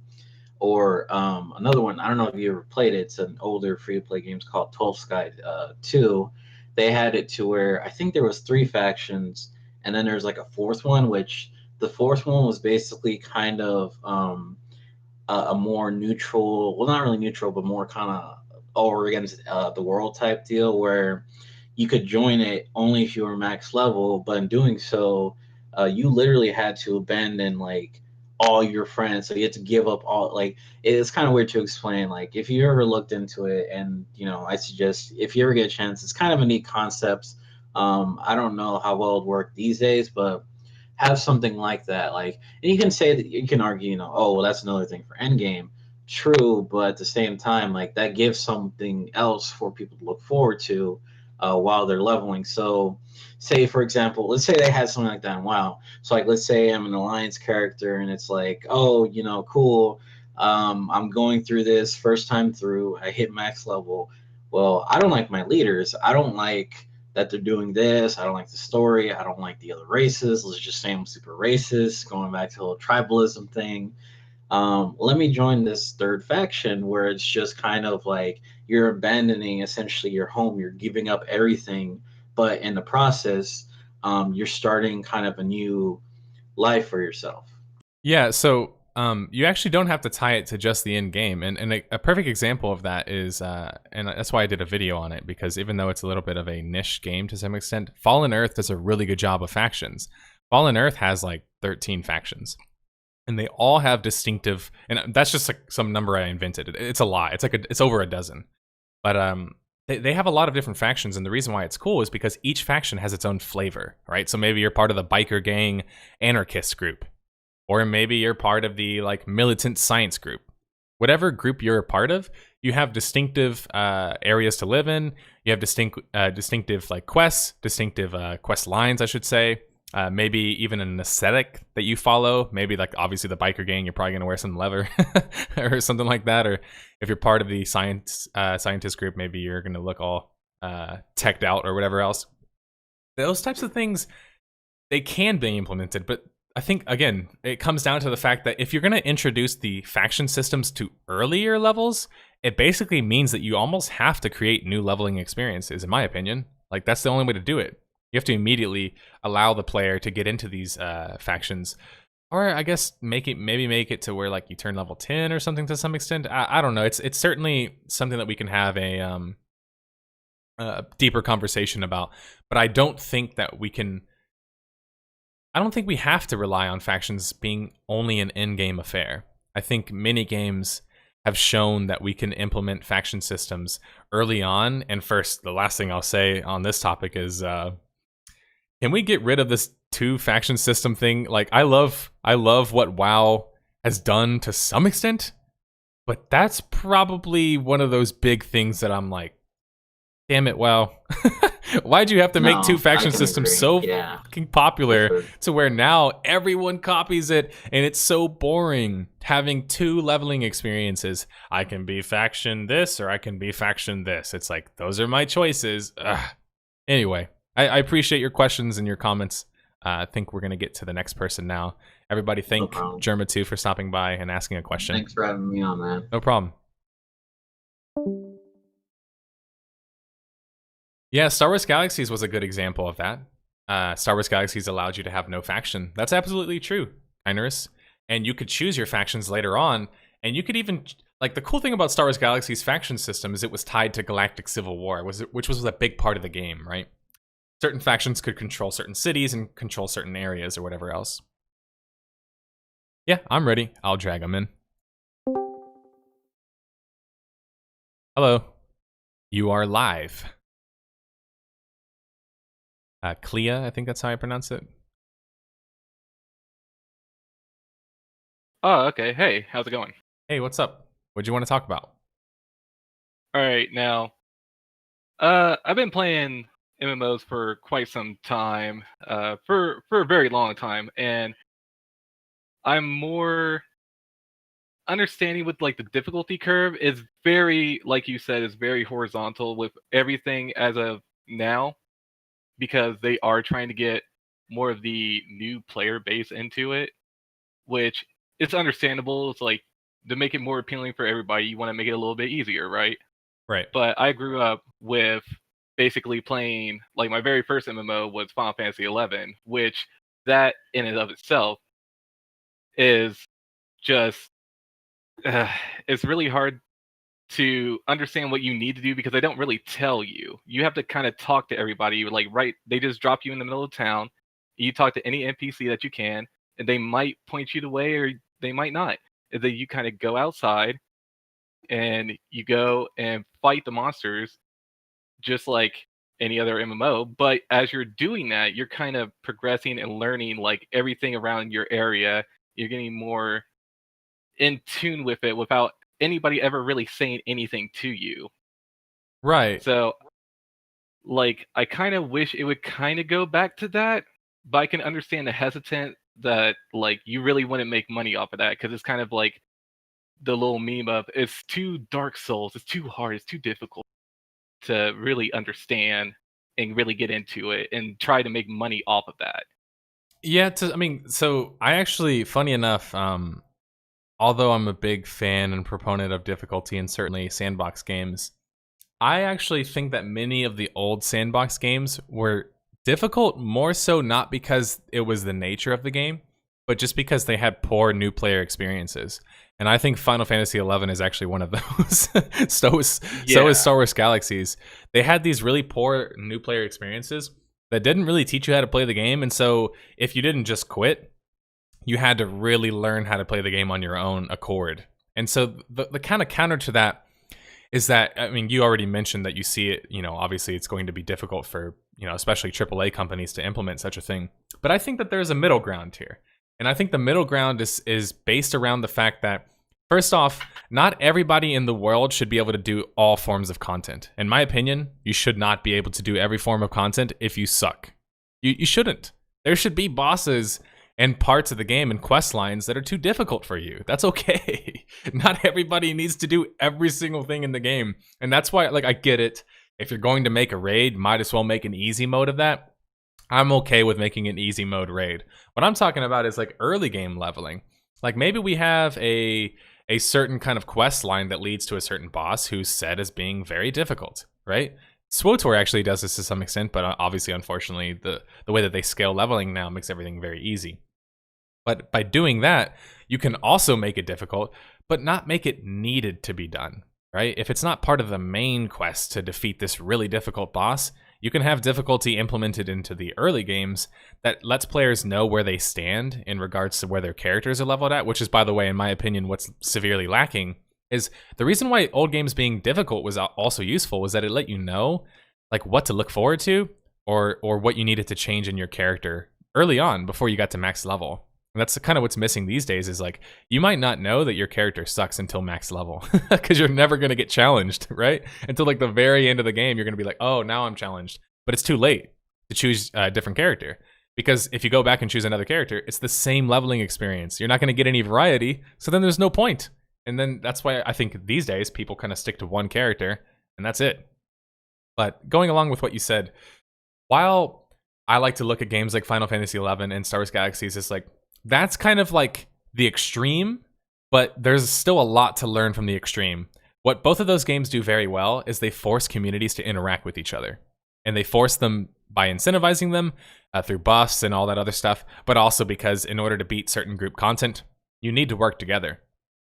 And I think that should be totally an aspect of the game. Like maybe it's a thing of having certain quests more difficult than others, so it's like a varied level of difficulty. Maybe it's making certain zones only groupable. So even early on, you can just group up with other players and level through that experience or level through a more solo experience. There's a lot of different ways to tackle it. But I certainly think that there's something to learn from those old school games, especially the more difficult ones. But I would caution against the idea of creating another game where you spawn in an area where you have no idea where you are and nobody tells you anything about the game. And then they're like, all right, play the game, because that's what many old school sandboxes are. And although I'm a huge old sandbox fan, that's not going to work in this day and age. Not in 2018. That kind of game won't work anymore. Oh yeah, I mean, I 100% agree with you.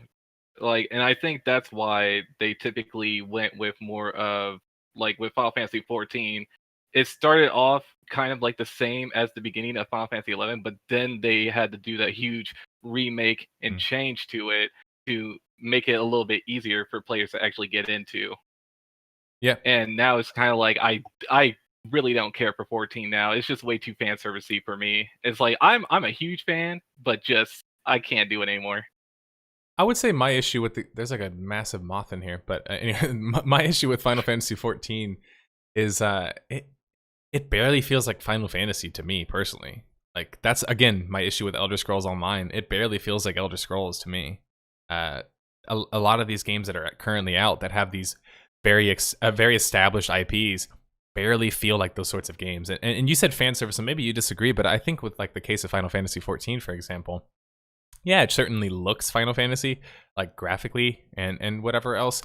But I think the reason why it doesn't really feel Final Fantasy to me is like they're starting to do it now. They're starting to have a little bit more of a focus on PvP.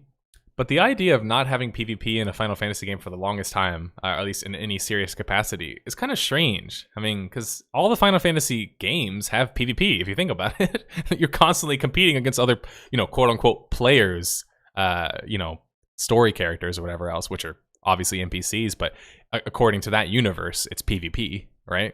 You're fighting against these other characters. I dislike games just on principle that don't have PvP, but it seems like they've started to increase certain aspects, and then of course everybody's going to mention the global cooldown, which I've played Final Fantasy XI, but off the top of my head, was it that slow? Was it 3.5 seconds GCD or whatever they say it is these days? It kind of is, but it's one of those things where you just don't even notice it. Like if you're so used to it, it kind of just it blends into the background. But I think if with how the fast pacedness of MMOs nowadays, yeah, you definitely feel it really hard, and it's kind of slow. Yeah, and I'm not against a slower type of combat. Like if you look at the new MMO, that's yet to come out yet, Pantheon, I think that's a good amount of speed if you're trying to look for a slower approach. But I just can't see a world in which 3-second GCD is the least bit realistic to... It brings me back to my previous point in my previous video about combat in MMOs, where it's just like, if we're going to do the slower combat, there has to be a lot more tactical things that you can do in the game, and I think that's kind of where Final Fantasy XIV is lacking compared to 11. Just from my like 30 hours or whatever it is at this point that I've played Final Fantasy 11, it felt like there was just a lot more tactical things that you could do in a battle versus like Final Fantasy XIV, where obviously it's a lot more based on kind of your cooldown and what GCD you're going to use at that time. Yeah, I mean, I agree with you on that to a certain extent, but I think it's more of like if you're playing it solo with Final Fantasy 11, it's if you do feel the bogged downness of it, but when you're actually doing group content, like they actually force you to, because like after a certain point, you need to be in a group to even get any more experience to even level up more. So like when it gets to that point, I don't think the cooldown is so ridiculous because you're going to be going off of other people's stuff anyways. So it kind of, that's what really alleviates it. Okay. But I see what you're saying. Yeah, I actually, you made a lot of sense there too. It makes more sense in the context of like a group scenario, because everybody's casting abilities and everybody's is participating in the battle, so it doesn't feel as like, you don't need it to be spammy when it's group combat. I agree with that. Yeah. All right, well, thanks for stopping by and having a chat with us. Hey, thanks for having me on, man. Yeah, no problem. See you later. Later. All right, does anybody else want to ask anything before we leave? Before we stop the podcast? I didn't have anything else that I wanted to talk about today, and frankly speaking, I am like very exhausted. So I won't carry on much longer.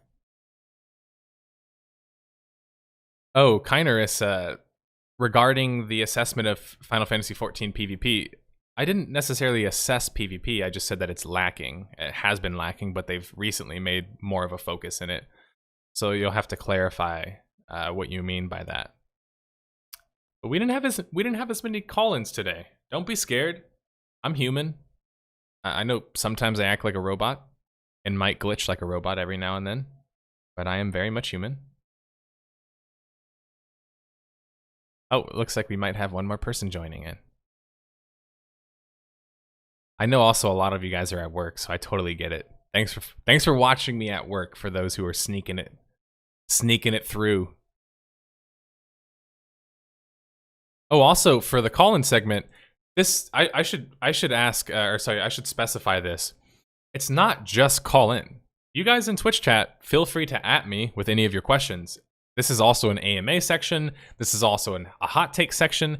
If you have a hot take, if you want to call in, or if you just want to ask me anything, feel free to do so in Twitch chat or join Discord and talk with me. All right, you're muted, Kainerus, but welcome to the podcast. What did you have that you wanted to talk about today? You'll have to unmute yourself. Sorry. Whenever I drag you in, you have to... yeah, sorry. Someone else unmuted me. But first, thanks for having me. I quite enjoyed the podcast, so that's really cool. Earlier, you mentioned Final Fantasy XIV and then Final Fantasy in general in PvP.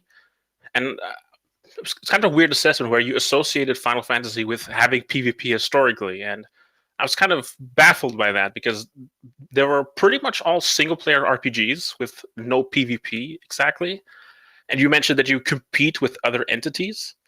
And so that made me think, like, so what do you mean by that? Is like, are we talking like Sephiroth or Kefka or these other like story-related people that you compete with? Because the story of Final Fantasy XIV has that. So I was kind of confused on what you meant that Final Fantasy has PvP. So yeah. Yeah, so to further explain what I'm saying, when I talk about the world, in this case Final Fantasy, the world of Final Fantasy, if let's say I'm Final Fantasy X, if I'm playing Tidus, in that world, Yuna is not an NPC, right? She's my direct companion. If I'm role playing to be in that world, So when I compete with Mhm. Seymour, right, as a boss, Mhm. the way I see it is it's PvP. I'm competing against Seymour. Now, obviously, Mhm. if we isolate the game, then it's obviously they're all NPCs, and we're just pretending to be Titus. We're not actually Titus the character. So my Mhm. point is more so the mythos behind it all. Final Fantasy, especially, I actually think 10 is a good example, but I would say a better example is probably 9 and maybe 8, because those have like wars throughout the entire plot. Mhm. But it's actually like it's very warlike. Like the Final Fantasy world itself, it's constantly in flux, and there's always like some evil ruler who's trying to take over or whatever else. It just always felt weird to me upon playing a Final Fantasy MMO that there's none of that kind of thrown into the game. Like there, in regards to how it interacts with players. And I understand historically, Japanese MMOs aren't very popular. First off, like in Japan, like Japanese MMOs, I think Final Fantasy 14 is probably like the only big one that they have there. Like, what else did the Japanese crowd even have as an MMO? I mean, it's really pretty much all Korean MMOs, really, in like the Asian regions. There's one other Japanese MMO, Fantasy Star Online 2. Okay, and I actually, funny enough, I played the old Fantasy Star on Xbox or whatever it was back in the day. But yeah, like they're not really an MMO culture. They typically obviously play a lot of Nintendo games and console games, Mhm. but. So I get it. Like historically speaking, I don't really think that audience is so totally interested in MMOs, like PvPing in MMOs. They're probably more interested in like the aspects that I think Koreans typically like. Maybe would be my guess. Would be kind of more of the progression, the big cinematics and whatever else. But even that's a bit kind of wrong, because if you look at Koreans as a whole, Lineage is very PvP focused. It's a grinding game, but it's grinding based around PvP. So I can't even use Korea as an example because they're an anomaly. They grind and they PvE, but they PvE and grind to PvP, which is kind of strange. But anyway, I think you're understanding what I'm saying about Final Fantasy. That the world itself is in constant flux. It's like throughout all of the storylines from 5 all the way to 10. There's almost always a war or some perpetual state of conflict going on. Upon loading into Final Fantasy 14, again, this is talking about early on, because now I think they actually have the what do they call it? Is it Frontiers, or I'm not sure what they call their PvP, their big PvP zones. Yeah, well, they have basically they have battlegrounds and they have arenas, but there's no like open world PvP. There never has been. The battlegrounds, though, they're like on a larger scale, though, right? Yeah, Okay. and they have 3 factions, so it's 3 factions competing with each other, not just 2. Okay. Anyway, did you have any comments that you wanted to respond to that? Or? Yeah, I did. Go back to what you said earlier about there being a state of war, and especially the bit about Yuna and Seymour. Also, Final Fantasy X is the best single player Final Fantasy, in my opinion. Just throwing that out there. Like no complaints here, by the way, because I love Final Fantasy X. So in Final Fantasy 14, you have this group called the Scions, and they're like your companions. Even though you don't directly control them, they do help you in the story. And you fight in A Realm Reborn against Gaius von Belzar.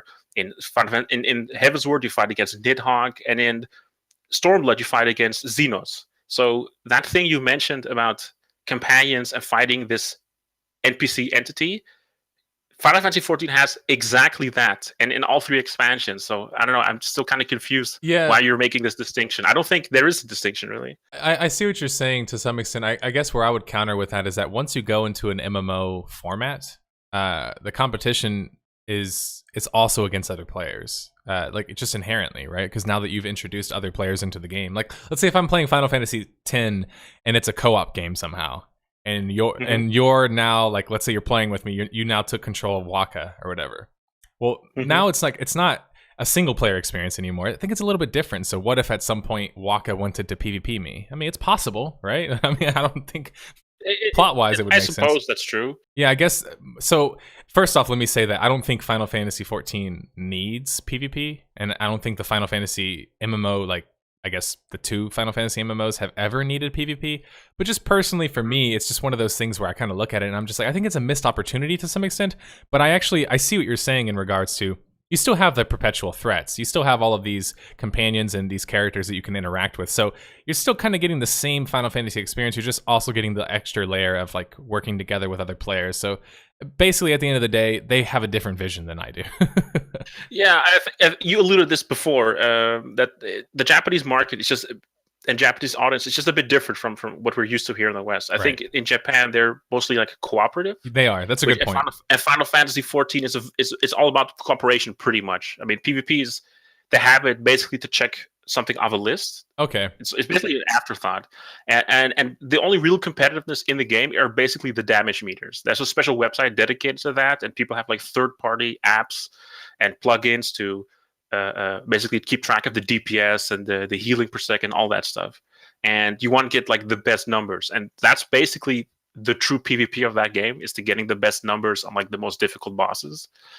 So yeah, that's Final Fantasy 14. Yeah, it makes sense, and when you think about all of the other outliers and sorry, not outliers, but the other aspects that we just mentioned in regards to the way Japanese play their games, it does make a lot of sense why they decided to make the sort of game that they wanted to make with Final Fantasy 14. I guess it's just I'm in this weird state where I'm this Westerner who loves Final Fantasy games, who's kind of like, but I also love PvP. Like, why can't we PvP in these games? But that's just my selfish reasoning at this point. Yeah, but that's fair. I mean, you have your preferences. I mean, it's a legitimate criticism. Like like saying like I like this game, but I wish it had featured X, Y, Z. I mean, there's nothing wrong with that. I think another thing to note is Japan is a market, at least it strikes me, that mainly makes games for its own market, and if it then happens to be popular in other regions, that's just a bonus. I feel that's the way Japan develops. It's true. I mean, I follow the Smash community, and I've followed them for some time now. And the Smash Brothers community, which is obviously a Nintendo game, as most people would probably know at this point, it's not really supported in Japan, like in any competitive way at all. Like only recently did, I guess, you would say like the Japanese crowd has started to kind of get more into the idea of esports with Splatoon and with ARMS and those sorts of games. But yeah, even those games, Smash has almost coexisted alongside Nintendo in this weird like shadow realm where Nintendo would nearly never acknowledge that there was like pro tournaments going on around the world in Smash. I would go one step further and say that the Smash Brothers scene, especially Melee, since that's the biggest one, right. It has survived despite Nintendo, because Nintendo offers virtually no support, no promotion, none of that, and it's the fans that do their best to keep the scene and the tournaments and everything afloat. So a lot of credit to them for keeping it going for however many decades. Well, definitely a decade minimum. I don't remember when it came out on GameCube. I think it's 03 or 02, so it's pretty damn old at this point. It's like 15 years probably. Yeah, somewhere around there. So yeah, Japan is a little bit weird about stuff like that. I think they're changing to some extent. At least they've made small changes. Yeah, that's also something that they are very conservative in a sense. They don't like big changes. Their changes are really incremental. So even a game like Metroid Prime, just sorry for going off topic. Metroid Prime is a hugely successful game. Nintendo, Japanese, obviously, the Metroid franchise, obviously a Japanese creative thing, but a Western studio developed that game because I don't know, they outsourced that because presumably they don't know how to make like a first-person shooty FPS type game, RPG element stuff. So. Yeah, the thing I find interesting is it's obviously, racism aside, it's very easy to look at the Asian market and say it's the Asian market. But I mean, we can obviously say that the Japanese market, the Korean market, and the Chinese market are fairly different from each other. They are. Where you have like, China is hugely into Dota, for example, which is, kind of strange because Korea is hugely into LoL. It's not really into Dota that much. Another thing that's kind of interesting when we talk about the Asian market and like Chinese, Japanese, Korean, is they are much more forgiving when it comes to pay to win elements. Like if like these MMOs that are like usually pay to win, these borderline mobile MMOs like League of Angels and Dungeon Fighter Online and stuff like that. I mean, to them it's just like, well, at least from the people I've talked to, I don't want to generalize too much, but it's just a fact of life. I mean, IRL is pay to win. I think you'll agree with that. So, absolutely. Why aren't these MMOs? Why are the MMOs pay to win as well? I mean, that seems to be the prevailing attitude. Well, here in the West, it's more like IRL is already pay to win. Let's have this other virtual world at least be a little bit more fair, where everyone has equal opportunity. Well, also But, Americans or Westerners in general, I would say as a whole, kind of have the idea of like, well, they don't think about how much time or how much money they're actually putting into something as much sometimes anyway. Like they might say, "Oh, sub fees suck," and meanwhile they pay like at least $15 a month in like fast food, or in yeah, they get a latte macchiato from Starbucks Yeah. like every other day, which Yeah. is like $5 a pop. right. And so I never like to get into discussions of it, the subscription market versus this market because it's always like if it's worth your enjoyment, you'll pay the money. But one other thing to add about the Korean market, which most people don't know, is that it's illegal to sell virtual goods, which means that the developers themselves sell them to you directly. So there's no other like having the, I guess what I would like to call like the black market of MMO stuff. It's very illegal in Korea, and that's because obviously they want you to buy their XP booster or their whatever thing. So you're right in that it's a lot more, I guess, inclusive of a market, but it's also it's an understood market where they kind of know, hey, if I go to this PC cafe, I might not have my own computer or whatever else, but I'm probably going to spend not only the money that it costs to play the game for the hour, but I might end up spending money on an outfit or whatever else, and that's totally fine. Yeah, well, I think in Korea to some extent, but in China definitely they spend more. Their microtransactions go more than like real power, like big advantages, not just cosmetics. I think. I think China, as far as I remember, is very much like that. Like it was like that with Revelation Online, which is like one of the few Chinese online games. But yeah, I mean, it's interesting conversation, and someday I hope to get somebody who like lives in Japan or lives in Korea or who is Korean or is Japanese or maybe even a developer in those areas. I'd love to just pick their brains and ask them about kind of how their culture is different from ours, because even just taking the quick time we took now to talk about Japan and Korea, we've probably already shown many people in the audience that there's a lot of differences. Like they're very different markets. Yeah, I'm gonna have to disappoint you on all those fronts. I'm sorry to say, I'm not Asian. I don't live in any Asian country, okay. so sometimes it takes people from the apologize. outside to look in, I guess. Yeah, I'm a dirty Westerner just like you. Although I'm from Europe, you can probably tell by my accent. Yeah, I can. Most of the people who actually are active in my Discord are European, which I don't know why exactly. Cool. I got it, Card, by the way. Card was just wherever your market is, man, play it. Wherever you can get your fans, your subs, whatever you that's where you go. For me, the only thing it's indicative of is that Americans are lazier, because when you look at my market, it's between 18 to 25 years old, and the majority of people who follow me, like I would say loyally, are more so European. And I personally, and obviously the Europeans would agree, I chalk that up to the fact that they're probably a little bit more used to such content, a little bit more used to the more analytical content or the content that takes a little bit more thought. But don't get mad at me, Americans. I know I have some some Americans in chat. I wouldn't necessarily say thoughts. I was thinking more about attention span. I can see that. So I don't know. I feel like Americans, they want more of that instant gratification. They want the quick 10-second zingers. Wait, are you trying to tell me that the Americans are the ones that keep putting a downvote on my video when it's not a Death of a Game video? No, I'm just kidding. I don't know. I mean, somebody's doing it. I don't know who you are, but you motherfucker, I'm not only going to make videos for you, all right? Anything else you'd like to discuss? I mean, we've talked about everything except the weather so far. Yeah, no, I think we're good to go. I was kind of giving some other people also opportunities to ask anything. I think people get a little bit scared with the call-in stuff. They're like, I don't want to have to talk. But you don't have to talk. You can at me as well. I know people are at work and stuff, but I just like the aspects of you guys coming in and talking, because it puts a voice. But it also allows you guys, like you and I just did, explain differences or explain different points of view that maybe kind of get lost when you read a text. Yeah, I would agree with that.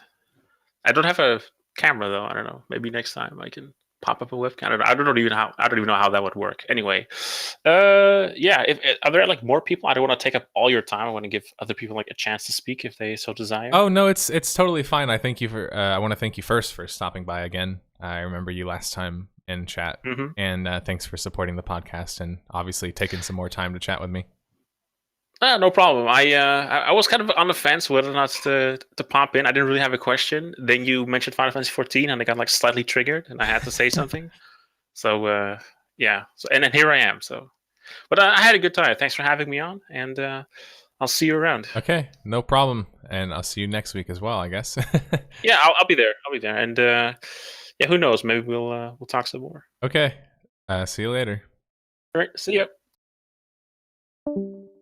All right, I think that's a good time to stop. It looks like everybody's quieted down. The EU overlords have gotten tired. The NA boys are at work. They can't really chat at the moment. It feels weird to have a podcast that's kind of gone barely over 2 hours now. This will probably be one of our shorter ones, but I'm totally fine with that. Attack Finch is raiding with a party of 8. Thank you for raiding, I guess. I'm not really sure how all of that works, but thank you for raiding with a party of 8 right as I'm about to end my podcast. If you guys have any topics or bits that you'd like me to rant about for next week, feel free to send me a PM. This could be about topics in MMOs and multiplayer games as a whole. But if you have any topics you'd like me to talk more about, you can go ahead and put those in suggestions under the Discord. You can send me a message. That's probably the best way to reach me. Email me, etc. That way we can I'm always going to try and have at least 1 or 2 big topics that are revolved around MMOs each week. Because there's just so much to talk about. There's so much theory crafting. So many conversations to be had about such. And yes, I'm absolutely looking forward to having some guests on the show. So don't worry about that, guys. I know some people complain that things get a little bit slow sometimes. That's kind of how podcasts work, especially when they're done live. If I were to do this not live, it'd be a lot more regimented and structured and whatever else. But I would love to talk about meaningful consequences in MMOs, but I am yawning so much right now. Well, we can talk about that next week if you want, Cart. In fact, we can make next week's topic adding in meaningful consequences in MMOs and how to do such without penalizing players too much and without alienating your fan base, because it's certainly like a tightrope. You want to add enough consequences that you keep people from just not giving a shit, but you don't want to make it to where people feel like they can't even play the game on a base level, right? Not even 2 hours. Yeah, that's a good point. I guess I started off the whole beginning with the test kind of thing. But yeah, I think that's the end of this podcast for this week. This is episode 4. This is the 6 Pixels Under podcast. I am Nerdslayer, your host. We've talked about MMOs. We've talked about Telltale. We've talked about lots of things, and there's so much more to talk about. I hope to see you guys the same time next week on Monday, as always. And of course, this will be uploaded to YouTube and SoundCloud for you, for those who missed the early parts of the podcast. And yeah, I will certainly look at having somebody on next week, or at least maybe a couple of different people on. We're still experimenting with the formula, ultimately speaking. We're not set in stone with anything yet. You'll see aspects of the podcast and sections come and go. The ones that obviously aren't so popular, the ones that are very popular will stay and remain, and the guests will come and go as well. And whether or not, or how we host the guests is kind of up to interpretation or deliberation to some extent, because do we have do we have another guest on the show the entirety of the show? What if they're not into MMOs? They might get bored of the other segments. Do we only have a segment that's just dedicated solely to them and asking them questions? We'll see. We'll figure it out. And I'll probably just end up asking them, hey, do you want to stay for the whole show? Or do you want to stay for just this one part? You going to do MMO Lab this week? If MMO Lab, the reason why I haven't been doing MMO Lab consistently is simply due to the fact that I just, I don't really care about too many MMOs right now that are out there that are at least playable. Maybe as the Kickstarter MMOs start to come out, or new MMOs start to come out, I'll start to do MMO Labs on those. But I used to do MMO Lab just because I wanted the chance to play new MMOs, but after playing many of the new MMOs, I'm sorry, guys. It's not so good, okay? It's pretty boring out there. So I started doing these MMO labs, and I'm just like, I don't want to be the guy who's just pointlessly negative or comes across as being pointlessly negative. That's why when I make my videos that answer the questions as to why I don't play certain games, I offer a lot more backstory than most people do. Most people will just tell you, oh, I don't like it because it's shit because of this one reason. Me, I'm kind of more like, I need to build a bigger kind of rap sheet, right? There's a certain level of quality people expect from me as well. I can't just say I don't like something. I need to tell people exactly why I don't like something. Would be nice to get Jeff Kaplan on the podcast. That would be nice. Why in particular Jeff Kaplan? That's an interesting suggestion. I'd be interested in that as well. I'd be interested in many... Again, if you guys have any suggestions, feel free to @ me or send me a message of other people you'd like to have on the show. I'm open to just about anybody, including people who don't like me, as long as they're going to be polite about it, I guess. Jeff Kaplan is a meme lord. Could you imagine getting him on? Or yeah, getting like Chris Metzen on, or some of these like or what about getting somebody like yeah, actually those are some pretty good. Could you imagine if we could get Todd Howard on here? The memes would be legend. I would want to ask him about memes, but he probably would be so tired of talking about memes. But you know, it would be so great to talk about MMOs with people who are actually in the industry, people who work for Blizzard, people who work for ZeniMax, people who work for Square Enix, etc. But once again, the problems of that is that you're going to notice that they have a muzzle. And this is not to insult any of those people. I totally understand why they have muzzles, because they can't just talk about everything, right? They have to protect their product, protect their livelihood, etc., etc. But that's typically why you don't see as many interviews in my videos as maybe I would like to have. I personally would like to have more interviews. It's harder to implement an interview in a voice format in a video that doesn't make the video span on for like an hour longer, or even 20 minutes longer, which is still a lot of interview to put in a video. But also it kind of gets to the point to where I noticed this when I interviewed Richard Garriott to some extent. It's that ultimately speaking, I have to kind of play like I'm the idiot to some extent when I interview people. And what I mean by that is the job of the interviewer is to ask the questions and get the person to elucidate on certain questions. But ultimately speaking, you can't make them elucidate too much because you'll make them feel uncomfortable. You can't press people too much because then people won't want to come onto your show. So you have to be careful about when you question people and when you accuse them of certain things. Maybe you think that they're not being completely forthcoming on something or whatever else. So I always end up feeling like I'm kind of playing dumb when I do interviews to some extent. Get Hideo Kojima on to talk about Konami. Yeah, exactly. I actually, funny enough, I didn't know Little Lies was a Fleetwood Mac song. Man, I'm probably getting grilled over that now. Go get Kojima on and ask what DS is about. Yeah, exactly. Someone like Shroud, that would be interesting, but the thing about getting personalities on, aka Twitch streamers and such like that, is that we'd have to find a way to make it fun for them. Because if I just talk about MMOs, it's probably going to be like, I don't play MMOs, so who cares? But maybe someone like Asmongold I could get on because he does play MMOs, and I could kind of ask him about his opinions of, now we're thinking. Now we're thinking. All right, anyway, I think it's a good time to stop the podcast again. I said I was going to stop it earlier, but for real this time, I want to thank everybody for joining the podcast. Watch me live, for those who watch it after the fact, for those who like my videos, share, etc., just supporting me in general. Of course, I got to throw in my plugs at the end. If you haven't supported me on Patreon or don't know about supporting me on Patreon, click that Patreon link on my channel. Support me if you'd like. If not, I totally understand. Not everybody has the money to support. The good news is next month, oh boys, the next 2 months are going to be big. Let's talk about that a little bit, because I know people like when I talk about the future stuff. We have something massive planned next month. and we have something. We have two things very massively planned next. I would say it's like the end of November into the beginning of December. We have some huge things planned for the channel. One of those big things is that I'm going to have a live presence. I'm going to be going to events. I'm going to be going to PAX Unplugged. Let me tell you guys, I have something special planned for you guys. I have something. We have to go to Plan C for closing the podcast. Exactly.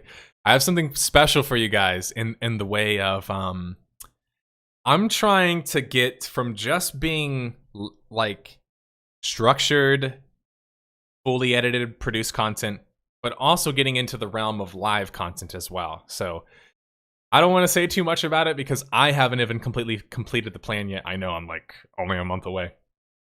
But what will also come, which I've mentioned a couple times to you guys, is that I'm going to be putting out an advertisement for the channel / Patreon / it's kind of like what I would like to describe as a an